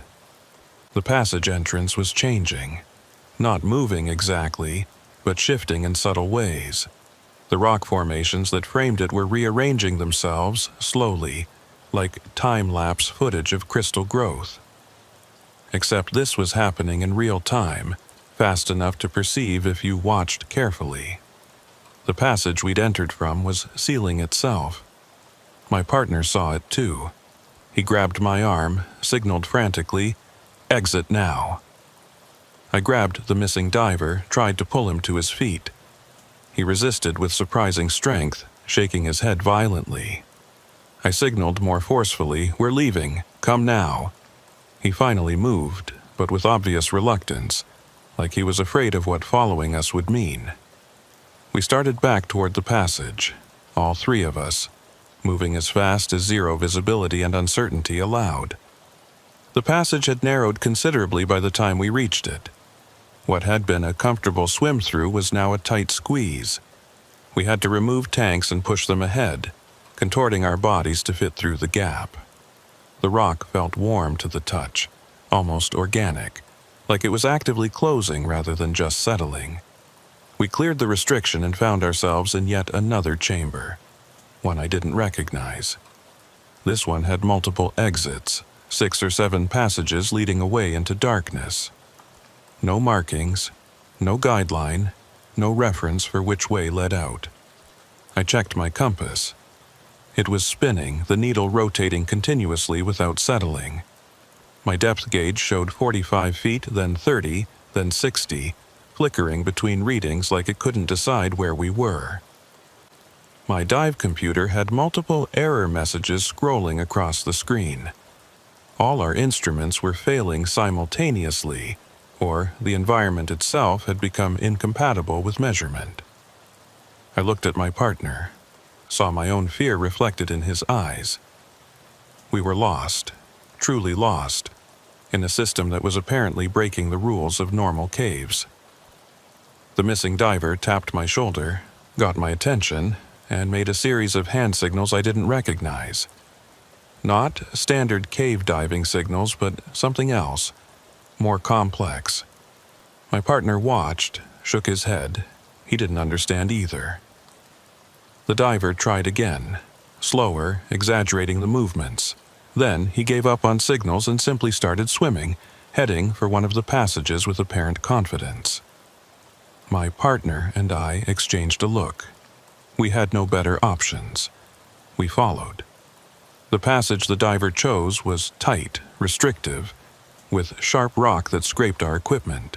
My already damaged dry suit tore further, cold water flooding in. But the diver moved with certainty, like he'd been this way before, like he knew something we didn't. We followed for what felt like hours, but was probably minutes, through twists and turns that defied any mental mapping, until suddenly the water changed. It became clearer, warmer, the silt dispersing. My light beam reached farther. I could see formations ahead, and beyond them, the dim suggestion of natural light. We surfaced in the entry pool, the same entry pool we'd left from, now bathed in late afternoon sun. We'd been underwater for 6 hours according to the clock, though my dive computer still showed conflicting times. The incident commander was there with medical personnel, looking relieved and angry in equal measure. We'd been missing long enough to escalate to a major search operation, long enough that other rescue teams were being mobilized. She started asking questions immediately. Where had we been? What took so long? Why hadn't we deployed emergency markers? I couldn't answer coherently. My mind was still in the cave, still trying to process the chambers that shouldn't exist, the guideline that led nowhere, the passages that changed shape. My partner looked similarly shell-shocked. The missing diver said nothing at all, just sat on the rocks wrapped in an emergency blanket, staring at the cave entrance with an expression of profound relief and lingering terror.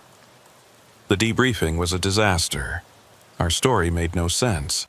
We described chambers that weren't on the survey, passages that led in impossible directions, instruments that failed simultaneously. The incident commander listened with increasing skepticism, finally suggesting we'd all experienced narcosis, that depth and stress had created shared hallucinations. When I insisted the system itself had been different, had changed during the dive, she politely but firmly recommended I take time off, consider whether I was still fit for rescue work. My partner corroborated my account, which helped and hurt. Helped because I wasn't the only one claiming impossible experiences. Hurt because now there were 2 rescue divers with compromised judgment. 2 people who apparently couldn't be trusted to observe reality accurately. We were both placed on administrative leave pending psychological evaluation. The missing diver was less help.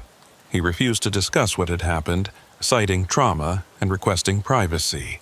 His medical evaluation showed no signs of decompression illness or physical injury.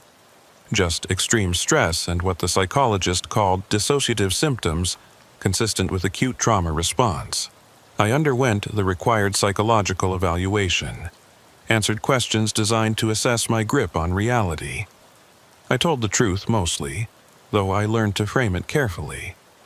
Instead of "the cave changed," I said, "My perception of the cave was unreliable due to stress and poor visibility."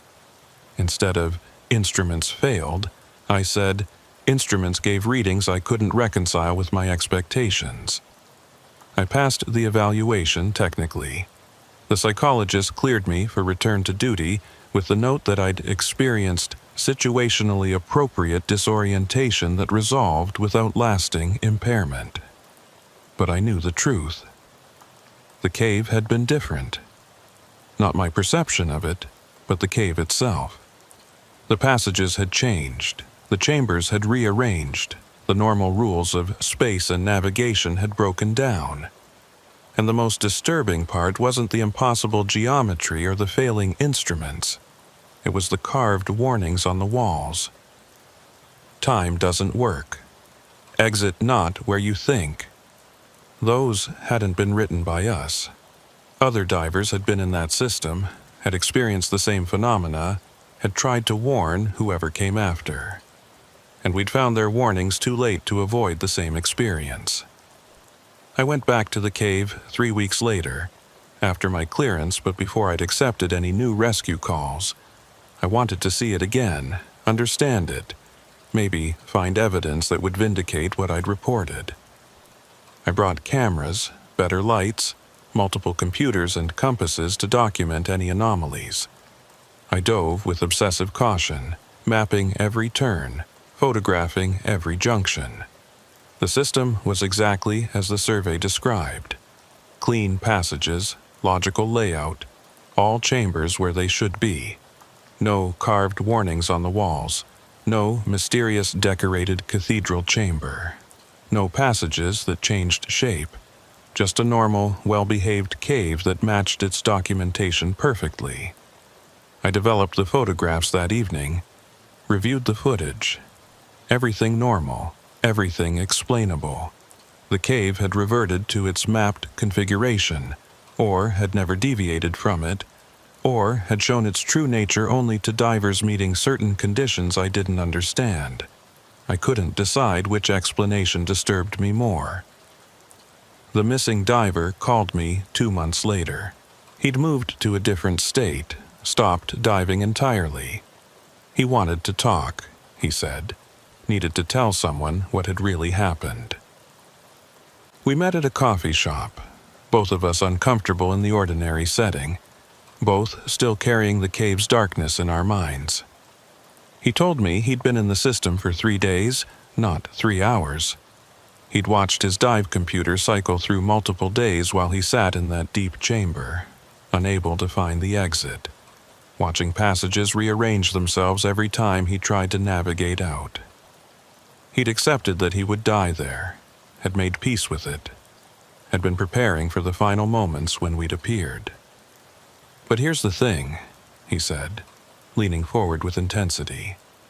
When I checked the surface world after, only 3 hours had passed. 3 hours on the clock, 3 days in the cave. Time was different down there, and I think... He paused, wrestling with whether to continue. I think it's always different. I think that cave exists in multiple states simultaneously, and which state you experience depends on something we don't understand. Awareness, maybe, or consciousness, or just bad luck. I asked him about the carved warnings. He'd seen different ones than I had in different chambers. His warnings had been about not trusting the guideline, about passages that loop back on themselves, about chambers that only exist when you're not looking for them. He'd added his own warning before we'd found him, scratching it with his knife onto a rock surface. He showed me a photograph he'd taken on his final visit to the site, a year after the rescue. The chamber where he'd waited for death was there, unchanged, but his carved warning was gone, not weathered away or covered by new mineral deposits. Just gone, as if it had never existed. We talked for hours, comparing experiences, trying to build a coherent model of what had happened. We failed. The cave's behavior didn't follow any pattern we could identify. It was random, or responsive to factors we couldn't perceive, or operating under rules that didn't translate to normal physical laws. The only consistent element was that instruments failed. Perception became unreliable, and reality itself seemed negotiable in ways it absolutely should not be. "Are you going to keep diving?" he asked, finally. I didn't have an answer. I still don't. I've done 4 more rescues since that conversation, all in different systems, all completed without incident. But now, I'm aware that normal isn't guaranteed. That some caves might operate under different principles, might exist partially outside the physical laws I depend on. And that awareness changes everything. makes every dive a question rather than a procedure, makes every guideline suspect, every instrument reading provisional, every compass bearing a suggestion rather than a fact. My partner retired last year, cited family reasons, said he wanted to spend more time with his kids while they were young.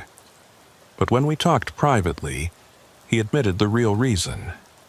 He couldn't trust caves anymore. Couldn't enter a passage without wondering if it would be the same passage when he tried to exit. Couldn't follow a guideline without remembering how ours had led nowhere. The doubt had made him hesitant, and hesitation in rescue diving gets people killed. Better to step away than operate with compromised confidence. I understand his reasoning, I share his doubt, but I can't step away, because now I know that some caves aren't stable, that some systems break the rules, and that means people who dive them need rescuers who understand what's possible, what's impossible, what's beyond both categories. I'm one of the few who've experienced a cave that doesn't behave, who've navigated through space that refused to make sense and survived. That experience, however traumatic, however unexplainable, is knowledge. And in rescue diving, knowledge is the only thing that might save the next diver who calls for help from inside a system that's decided to stop being normal.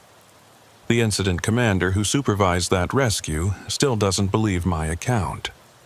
She's convinced it was narcosis, stress, equipment failure, anything except what I claimed. And I can't prove her wrong. Can't take her into that cave and show her the impossible chambers because they don't appear on demand. They exist in moments, or for certain divers, or under conditions that seem random. All I have is my experience, my partner's corroboration, and the missing diver's testimony. 3 people who went into an ordinary cave and came back changed, telling stories that don't fit the physical world's rules. Sometimes I wonder if we actually made it out. If the surface we returned to is real, or if we're still down there, still lost, still trying to navigate through a cave that extends forever in directions that don't exist. Maybe that final passage the missing diver led us through didn't exit to the real world, but to a very convincing copy. Maybe the psychological evaluations and the debriefings and the return to normal diving are all just the cave's way of keeping us calm while it digests us slowly, the way spiders preserve prey in silk. I check for evidence constantly, look for inconsistencies in the surface world, test whether my instruments work properly in normal conditions, verify that time passes at the expected rate. Everything checks out, everything normal, which proves nothing. A sufficiently sophisticated simulation would pass all my tests, would create a surface world indistinguishable from reality. I could be living in that simulation now, typing this account, believing I escaped when in fact I'm still sitting on that chamber floor, regulator in mouth, watching passages rearrange themselves eternally. The only thing that gives me confidence I'm actually back is the fear. Real fear. The kind that wakes me at 3 a.m. with my heart racing, replaying the moment I realized the guideline led nowhere. A simulation wouldn't need to maintain that level of terror. It would let me relax, believe I'm safe, process the trauma and move on. But the fear stays fresh, stays immediate, like my body knows something my conscious mind doesn't. Knows that some boundary was crossed in that cave. Some point of no return was passed, and that the person who entered is not quite the same as the person who emerged. I'm scheduled for another rescue next week. Different system, different team, different victim. I'll go because that's what I do, because someone needs help and I have the skills to provide it. But I'll descend with the knowledge that caves aren't always caves, that passages can lead in impossible directions, and that sometimes the only way out requires following someone who's been lost longer than you have, trusting them to navigate what you can't understand.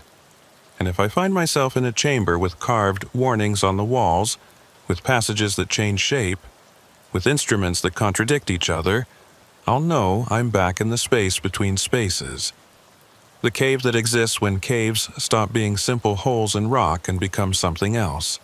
Something that measures you, tests you, decides whether to release you or keep you forever in its shifting passages. And if I don't come back from that next rescue, if my team reports me lost in a system that shouldn't be dangerous, I'll know the answer. Know that the cave decided to keep me, or that I never really left, or that the boundary between trapped and free is more porous than we want to believe. The missing diver said something in our last conversation that I think about often. He said, "Maybe we're all still down there, every diver who's ever been in that cave, and what surfaces is just an echo, a copy that the cave releases to keep up appearances. The real us stays behind, mapping passages that lead everywhere and nowhere, following guidelines that never quite find the exit."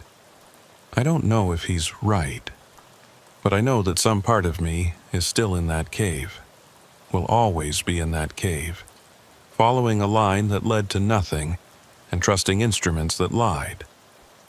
And every time I descend into any cave anywhere, I'm aware that I might be returning to where I never left, completing a circle that started the moment I realized that up and down and forward and back are just suggestions that some spaces choose not to honor. And in those spaces, the only way out is through, or deeper, or not at all. My name is Calder Rook, and I've spent 19 years diving caves that most people don't know exist. The deep systems, the ones that require multiple days of staging equipment and planning, the ones where a single navigation error means you don't come home. I've seen a lot of things go wrong in those systems. Equipment failures, medical emergencies, judgment errors that compound into catastrophes.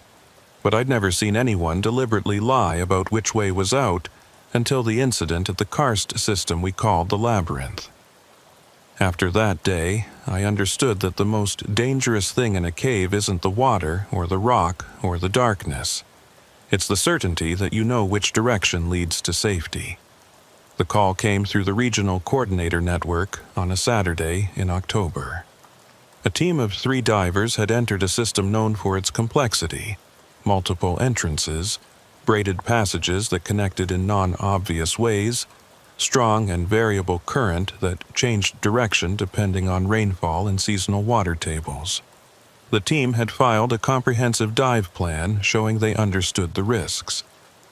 They'd entered through the upper entrance, planned to navigate to a major junction chamber, and exit through the lower entrance 2 miles downstream.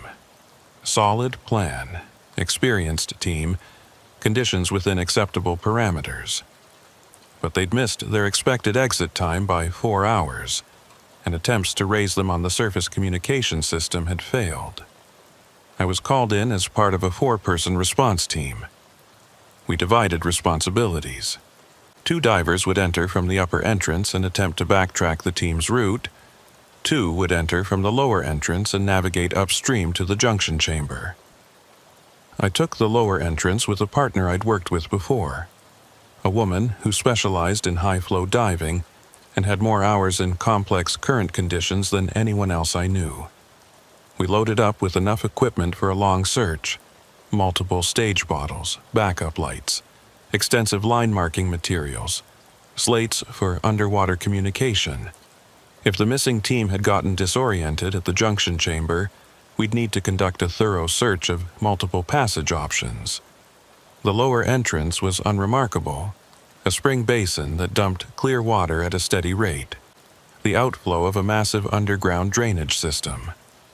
We descended into current immediately, the water pulling us downstream even as we tried to swim against it. The guideline to the junction chamber ran upstream for nearly 1,500 feet, requiring constant finning effort to make progress. My arms were burning within the first 5 minutes, my breathing rate elevated despite efforts to control it. Current diving is always exhausting, always pushing your body to limits that feel unsustainable. but you sustain them anyway because stopping means being swept back to the start. At 800 feet penetration, we encountered the first complication. The permanent guideline had a marker arrow pointing downstream, toward the exit we'd just left. That was wrong. Markers should point toward the nearest exit, and at this position in the system, the nearest exit was the upper entrance, upstream from our location. Someone had either placed the arrow incorrectly or had gotten confused about flow direction. In karst systems with variable current, it's possible to misread which way is upstream, especially if you enter during a flow reversal. But this marker had been placed on the permanent line, supposedly installed by the original exploration team who'd mapped the system thoroughly. My partner examined the arrow closely, then checked the survey notes we'd brought. According to the map, there should be no directional markers in this section of the passage. The guideline itself was supposed to be sufficient for navigation. This arrow was extra, added by someone after the original installation. She marked it with a distinctive wrap of bright line, creating a visual flag we could reference on the way out, and we continued upstream. Every 100 feet or so, we found another arrow. Every one pointed downstream, toward the lower entrance. And every one was wrong, or at least contrary to standard protocol. At 1,300 feet, we reached a junction where a side passage branched off the main line. The survey showed this as a dead-end lead, explored for maybe 200 feet before terminating in a silt collapse. But there was a guideline running into it, and on that line, another arrow pointing into the side passage with a notation scratched into a plastic marker. ALT, exit 950. Alternative exit, 900 feet. Except the survey was explicit. This passage didn't connect to surface. It was a dead end.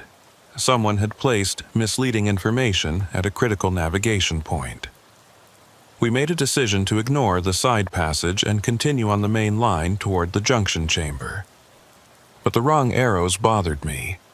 They weren't random errors or vandalism. They were systematic, placed at regular intervals, creating a consistent but incorrect navigation narrative. Someone had invested significant time and effort into marking the guideline in a way that would mislead divers. The question was why? Malice? Confusion? Or had the system changed since the survey, opening new passages or closing old ones, rendering the original map obsolete? We reached the junction chamber after 90 minutes of hard swimming against current. It was a large room, maybe 50 feet in diameter, with 5 passages branching off in different directions. The permanent guideline entered from the lower passage, our route, and the upper passage that led to the upper entrance. The other 3 passages were side leads, partially explored, marked with warnings about restrictions or dead ends. We surfaced in the air dome at the top of the chamber, a space with maybe 3 feet of clearance between water and rock ceiling. The air was stale, but breathable. The missing divers weren't there. No sign of them, no equipment, no markers indicating they'd passed through. My partner and I checked each passage entrance underwater, looking for any indication of which route they might have taken. The upper passage showed recent disturbance. Silt stirred up in a way that suggested people had passed through within the past few hours. We were about to head up that passage when we heard something. Muffled voices, coming from one of the side leads. We descended and followed the sound. The side passage angled down steeply, the current intensifying as we descended. At 80 feet depth, we found them. All 3 divers huddled together near a guideline that ran deeper into the passage. They were conscious, actively diving, but not moving toward any exit. When they saw us, their reactions were strange. Not relief, but something closer to resignation or embarrassment. I signaled, "Exit this way, follow us." The lead diver shook his head, pointed deeper into the passage. I signaled more emphatically, "No, exit behind us, follow now." He shook his head again, showed me his dive computer. The navigation function was active, showing a route that led deeper into the passage, not back toward the junction chamber. My partner intervened, grabbed the lead diver's arm, started pulling him toward the exit. He resisted, struggling against her grip. The other two divers moved to help him, creating a confused tangle of bodies and equipment in a passage too small for that kind of conflict. I separated them forcefully, got their attention, and wrote on my slate in large letters, "Survey says dead end. Exit behind us. Follow or stay." I held the slate in front of each diver's mask, making sure they read it. The lead diver wrote back, "Computer says exit ahead. Arrow agrees." He pointed at a marker on the guideline. Sure enough, there was an arrow pointing deeper, with a notation, "Lower exit 1200 Fifth." The same kind of false marker we'd been finding all through the system. But his dive computer, independent of any physical markers, was also indicating the exit lay ahead. That shouldn't be possible. Dive computers use compass bearings and depth to estimate position. They're not perfect, but they don't usually indicate exits in directions that lead deeper into cave systems. Unless his computer was malfunctioning, or unless the system's geometry was stranger than the survey suggested. My partner and I had a rapid underwater discussion via slate. We couldn't physically drag 3 unwilling divers back against strong current. We'd all exhaust our gas in the struggle. But we also couldn't let them continue into what the survey said was a dead end. The compromise: one of us would escort them deeper for 500 feet. If no exit materialized, we'd abort and force the issue of returning to the junction chamber. If an exit did appear, we'd call for a survey update and incident report. My partner volunteered to return to the junction and wait, conserving gas in case rescue became complicated. I would continue with the 3 divers. We descended deeper into the side passage, following the guideline and the misleading arrows. The current was punishing now, requiring all my strength to make forward progress. The 3 divers ahead of me were struggling visibly, their finning technique deteriorating from fatigue. At 500 feet penetration, we should have hit the dead end. Instead, the passage opened into a larger conduit, the current shifting from directly oppositional to cross-flow. We'd entered a different hydrological system, water moving perpendicular to our travel direction. And ahead, visible in our lights, was a passage that sloped upward. We followed the slope up, and at 600 feet from the junction chamber side passage, we surfaced in another air dome. Small, cramped, but definitely an airspace, and beyond it, another passage that clearly led to daylight. I could see the faint green glow of natural light through the water.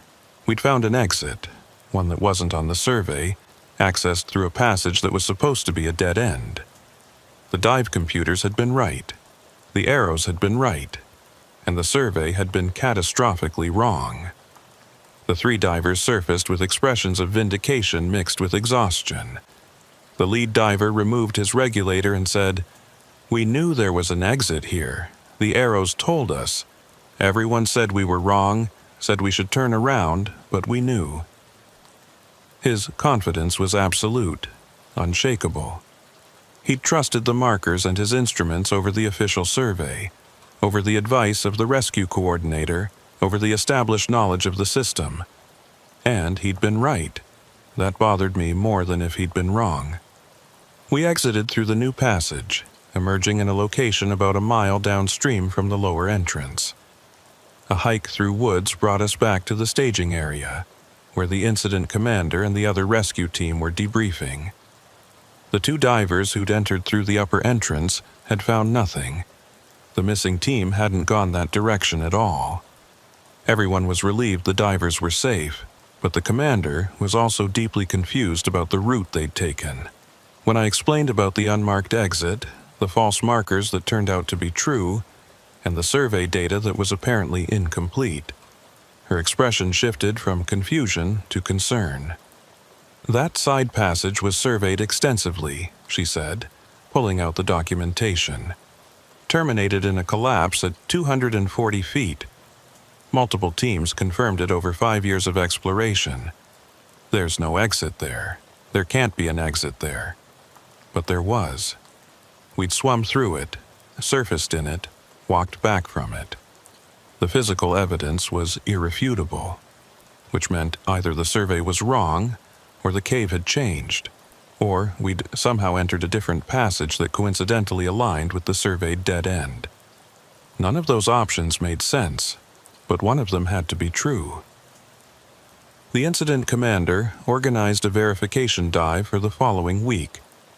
Full survey team, proper equipment, documentation protocols. I volunteered to participate, curious about what we'd find. The week felt long, filled with speculation and arguments within the cave diving community. Some people insisted we'd misidentified our location, that the exit we'd found was actually a known entrance that we'd confused. Others suggested the collapse that had terminated the original survey had recently cleared, opening access to previously blocked passages. A few suggested we were mistaken entirely, that fatigue and stress had made us misremember our route. The verification dive took place on a Sunday with perfect conditions.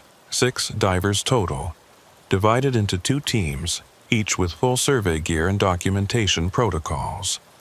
We entered through the junction chamber and navigated to the side passage. The guideline was still there, running into the passage just as I remembered. The arrows were still there, pointing deeper. We followed them, measuring distance and depth carefully, documenting every turn and feature. At 240 feet, we found the collapse. Solid rock blocking the passage completely, no way through. The survey had been correct. The passage was a dead end. We spent an hour searching for alternate routes, checking every crack and crevice. Nothing. The passage terminated exactly where the survey said it did, which meant the exit I'd found, the passage I'd surfaced through, didn't connect to this side lead. But it had. I'd swum through it, followed the guideline, made the specific turns that led from junction chamber to exit. There was no ambiguity in my memory, no uncertainty about the route. I compared my dive computer's logs to the survey team's measurements. According to my computer, I'd penetrated 800 feet beyond the junction chamber through the side passage. According to the survey team, the side passage only extended 240 feet. A discrepancy of 560 feet. We surfaced in the junction chamber to discuss. The lead surveyor was diplomatic but skeptical. Human memory is fallible, especially in high-stress situations. You probably took a different route than you remember, maybe one of the other passages that loops back. It happens. The important thing is everyone's safe. But the 3 divers I'd followed, when interviewed separately, all described the same route I remembered. Same turns, same distances, same exit location. 4 independent accounts matching perfectly. That consistency argued against memory error or confusion. I went back to the exit point where we'd emerged, the location downstream from the lower entrance. It was there, exactly where I remembered. A small opening in a hillside, partially obscured by vegetation, with fresh scuff marks where we'd climbed out. I descended alone with a camera, following the passage upstream. It led to an air dome, just like I remembered. And beyond that, a passage that descended at the right angle, with the right current patterns. I followed it for 800 feet, until my gas management forced me to turn back. The passage kept going, deep into the hillside, toward where the junction chamber should be. But I couldn't complete the connection without violating safety protocols. The incident was closed with an inconclusive finding.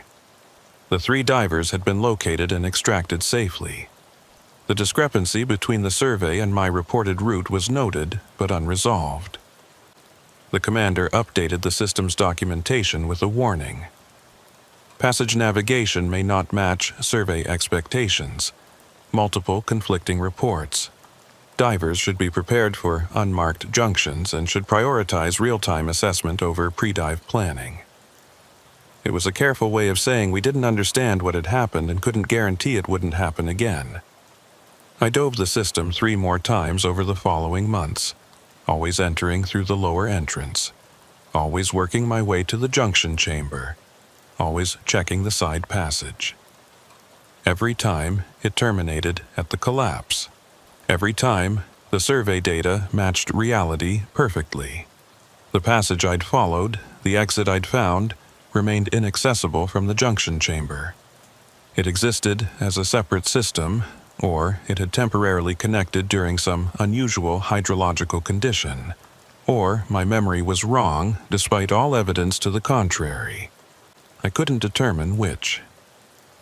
The lead diver from the rescued team reached out to me 6 months later. He'd continued diving the system obsessively, trying to rediscover the route we'd taken.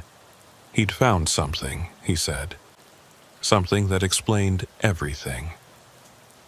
We met at the site on a cold morning in March. He showed me his documentation, dozens of dives, meticulous measurements, current mapping at different times and water levels. He'd discovered that the karst system had multiple hydrological modes. During high water, certain passages flooded and became impassable. During low water, those same passages drained and became open. But there was a narrow window during transitional flow when passages that were normally separate temporarily connected. We dove during a transition, he explained. The water was dropping from high to low. For maybe 2 hours, passages that are usually isolated connected through transient sumps.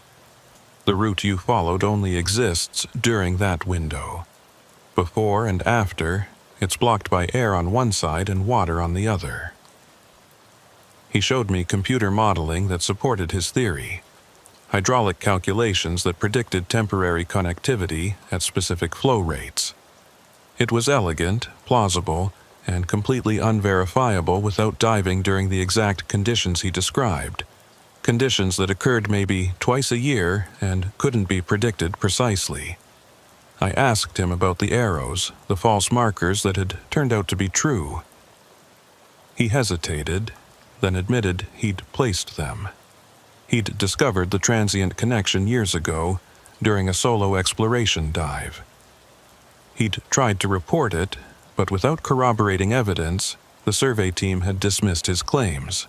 So he'd marked the route, placed arrows and distance notations, hoping that someday other divers would find the connection and validate his discovery. The markers had been there for years, ignored by divers who trusted the survey over the arrows, until his team had chosen to follow them. "I saved you," he said with quiet intensity. "Your team was going to declare us lost, write it off as a dive accident. But I knew the way out, and I marked it, and it saved our lives." He wasn't wrong. If they'd turned back at the junction chamber, if they'd followed standard protocol and trusted the survey, they would have wasted gas-fighting current back to a known exit.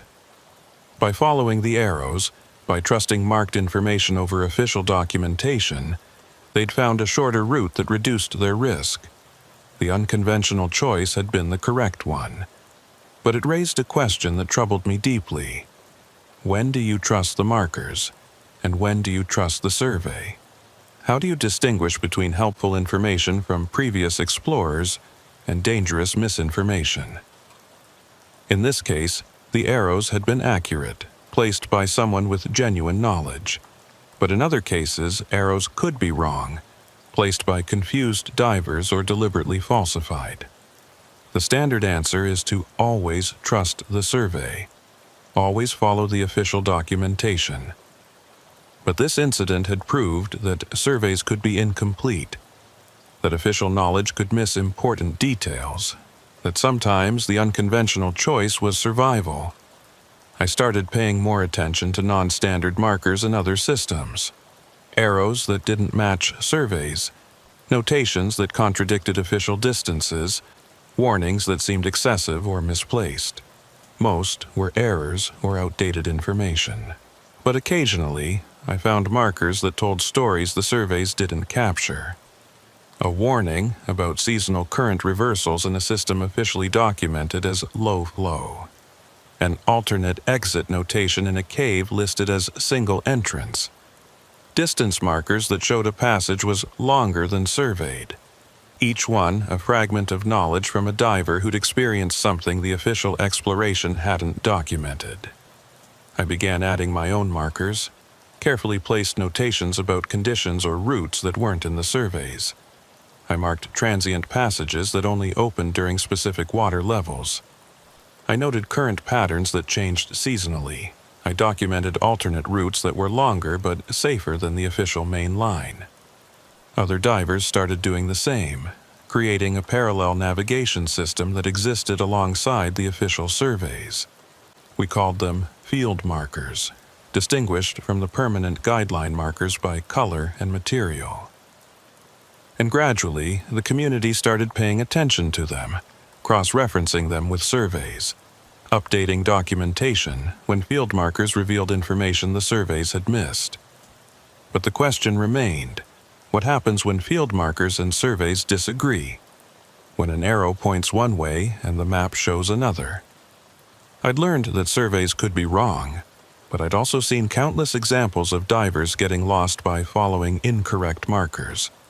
There was no universal answer, no rule that always worked. Each situation required judgment, assessment, and the willingness to accept that certainty was an illusion. The best you could do was gather all available information: surveys, markers, current conditions, personal observation, and make the most informed choice possible. And sometimes that choice would be wrong, and you'd have to live with the consequences. The rescued diver's theory about transient connectivity haunted me. If he was right, if the cave system had multiple modes that connected different passages at different times, then every survey was just a snapshot of one moment in a dynamic system. The true configuration of the cave wasn't fixed but variable, changing with water levels and flow rates and seasonal factors. Navigation became probabilistic rather than deterministic. You couldn't know for certain where passages led, only where they'd led under similar conditions in the past. And if conditions changed during your dive, if the water rose or fell, or the current reversed, the passages might connect differently than expected. I tested his theory during the next known transition period, entering the system with careful timing to match the predicted window when transient passages should open. The side passage from the junction chamber was flooded but passable, the current manageable. I followed it 600 feet, reached a point where it should have terminated according to the survey. The rock face was there, the collapse clearly visible. But to the right, partially hidden by an outcrop, was a gap I'd never noticed before. It was small, barely large enough for a diver, filled with fast-moving water. I squeezed through, emerged in a larger passage I didn't recognize, followed it upward, and found the air dome and exit I remembered from months ago. The transient connection was real. The cave did have multiple modes, and the survey, while accurate for one mode, was incomplete for the others. I documented everything, took measurements, shot video. But when I submitted the information for survey updates, I got pushback. The survey team argued that transient passages weren't properly part of the cave system, that they were too variable and dangerous to document officially. Including them in the survey would create confusion, would lead divers to attempt routes that might not be open, would increase risk rather than reducing it. They had a point. How do you survey something that changes? How do you document a passage that only exists during a specific window of hydrological conditions? The answer was that you couldn't, not in any reliable way. The best you could do was note the possibility and warn divers that the system had more complexity than the static survey showed. I still dive that system regularly, still study its modes and transitions. I've found 3 more transient connections, passages that open and close with water levels, creating temporary routes through the mountain. Each one is marked with field markers, documented in personal notes, shared informally with other explorers. But they'll never be in the official survey because they can't be surveyed in any meaningful sense. They exist in the gaps between documentation, in the spaces where certainty gives way to probability, and maps become suggestions rather than definitive guides. The incident commander retired last year. In her final briefing, she told me something that changed how I think about cave rescue. She said, "We teach divers to trust the survey, to follow the guideline, to rely on established knowledge. And that's good advice 99% of the time. But the 1% of the time when it's wrong, when the survey is incomplete or the guideline has been compromised or the established knowledge doesn't match reality, that's when divers die. Because they've been trained to trust the system, and when the system fails, they don't know how to improvise. Your job isn't just to rescue divers, it's to teach them when to trust the map and when to trust themselves." She was right. The most dangerous thing in a cave isn't the environment. It's misplaced certainty. The belief that you know which way leads out, which markers are true, which passages connect. That certainty can save you when it's accurate. But when it's wrong, when the cave has changed or the survey is incomplete or the markers are lying, that same certainty becomes a liability. You need uncertainty, or at least the awareness that certainty is provisional. You need to be willing to question the guideline, challenge the survey, consider the possibility that what you know is wrong. I teach this now to new rescue divers. I show them the transient passages, the field markers that contradict surveys, the examples of caves that don't match their documentation. I make them uncomfortable with the idea that navigation is ever fully solved, and I tell them the story of following 3 divers into a passage that shouldn't have connected, trusting arrows that contradicted the survey, and finding an exit that officially didn't exist. I tell them, sometimes survival means ignoring what you know and following what you see. Sometimes the map is wrong, and the cave is right. And knowing the difference is the skill that keeps you alive. The 3 divers I rescued that day continue diving the system, mapping its modes, documenting its transitions. They've become experts in transient connectivity, in understanding how water levels affect passage accessibility.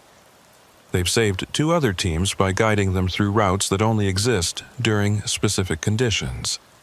And they've taught me that expertise isn't about memorizing surveys or following rules.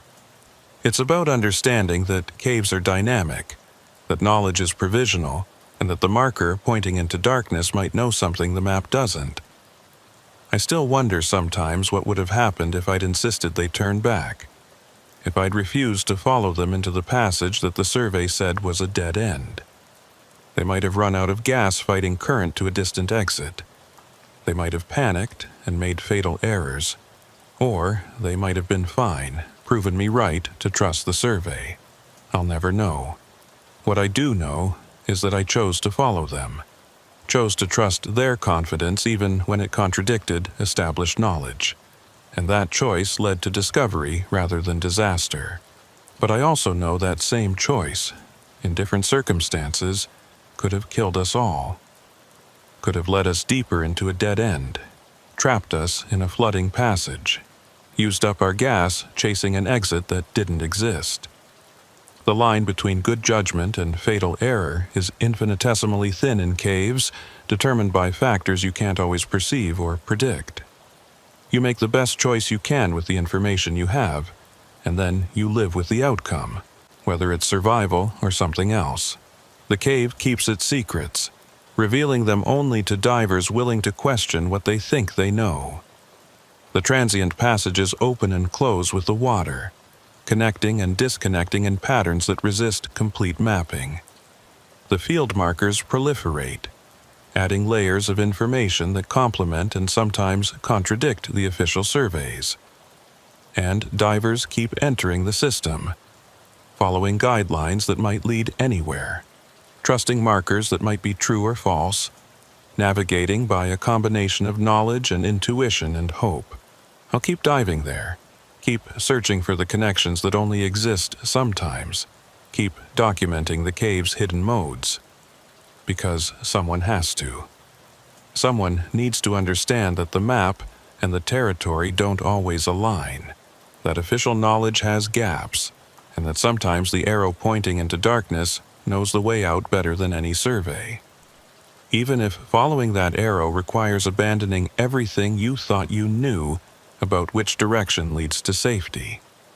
Even if it means accepting that certainty is just another word for the refusal to see what's actually there, hiding in the spaces between the documented routes, waiting for someone brave or foolish enough to trust the wrong arrow and discover it was right all along.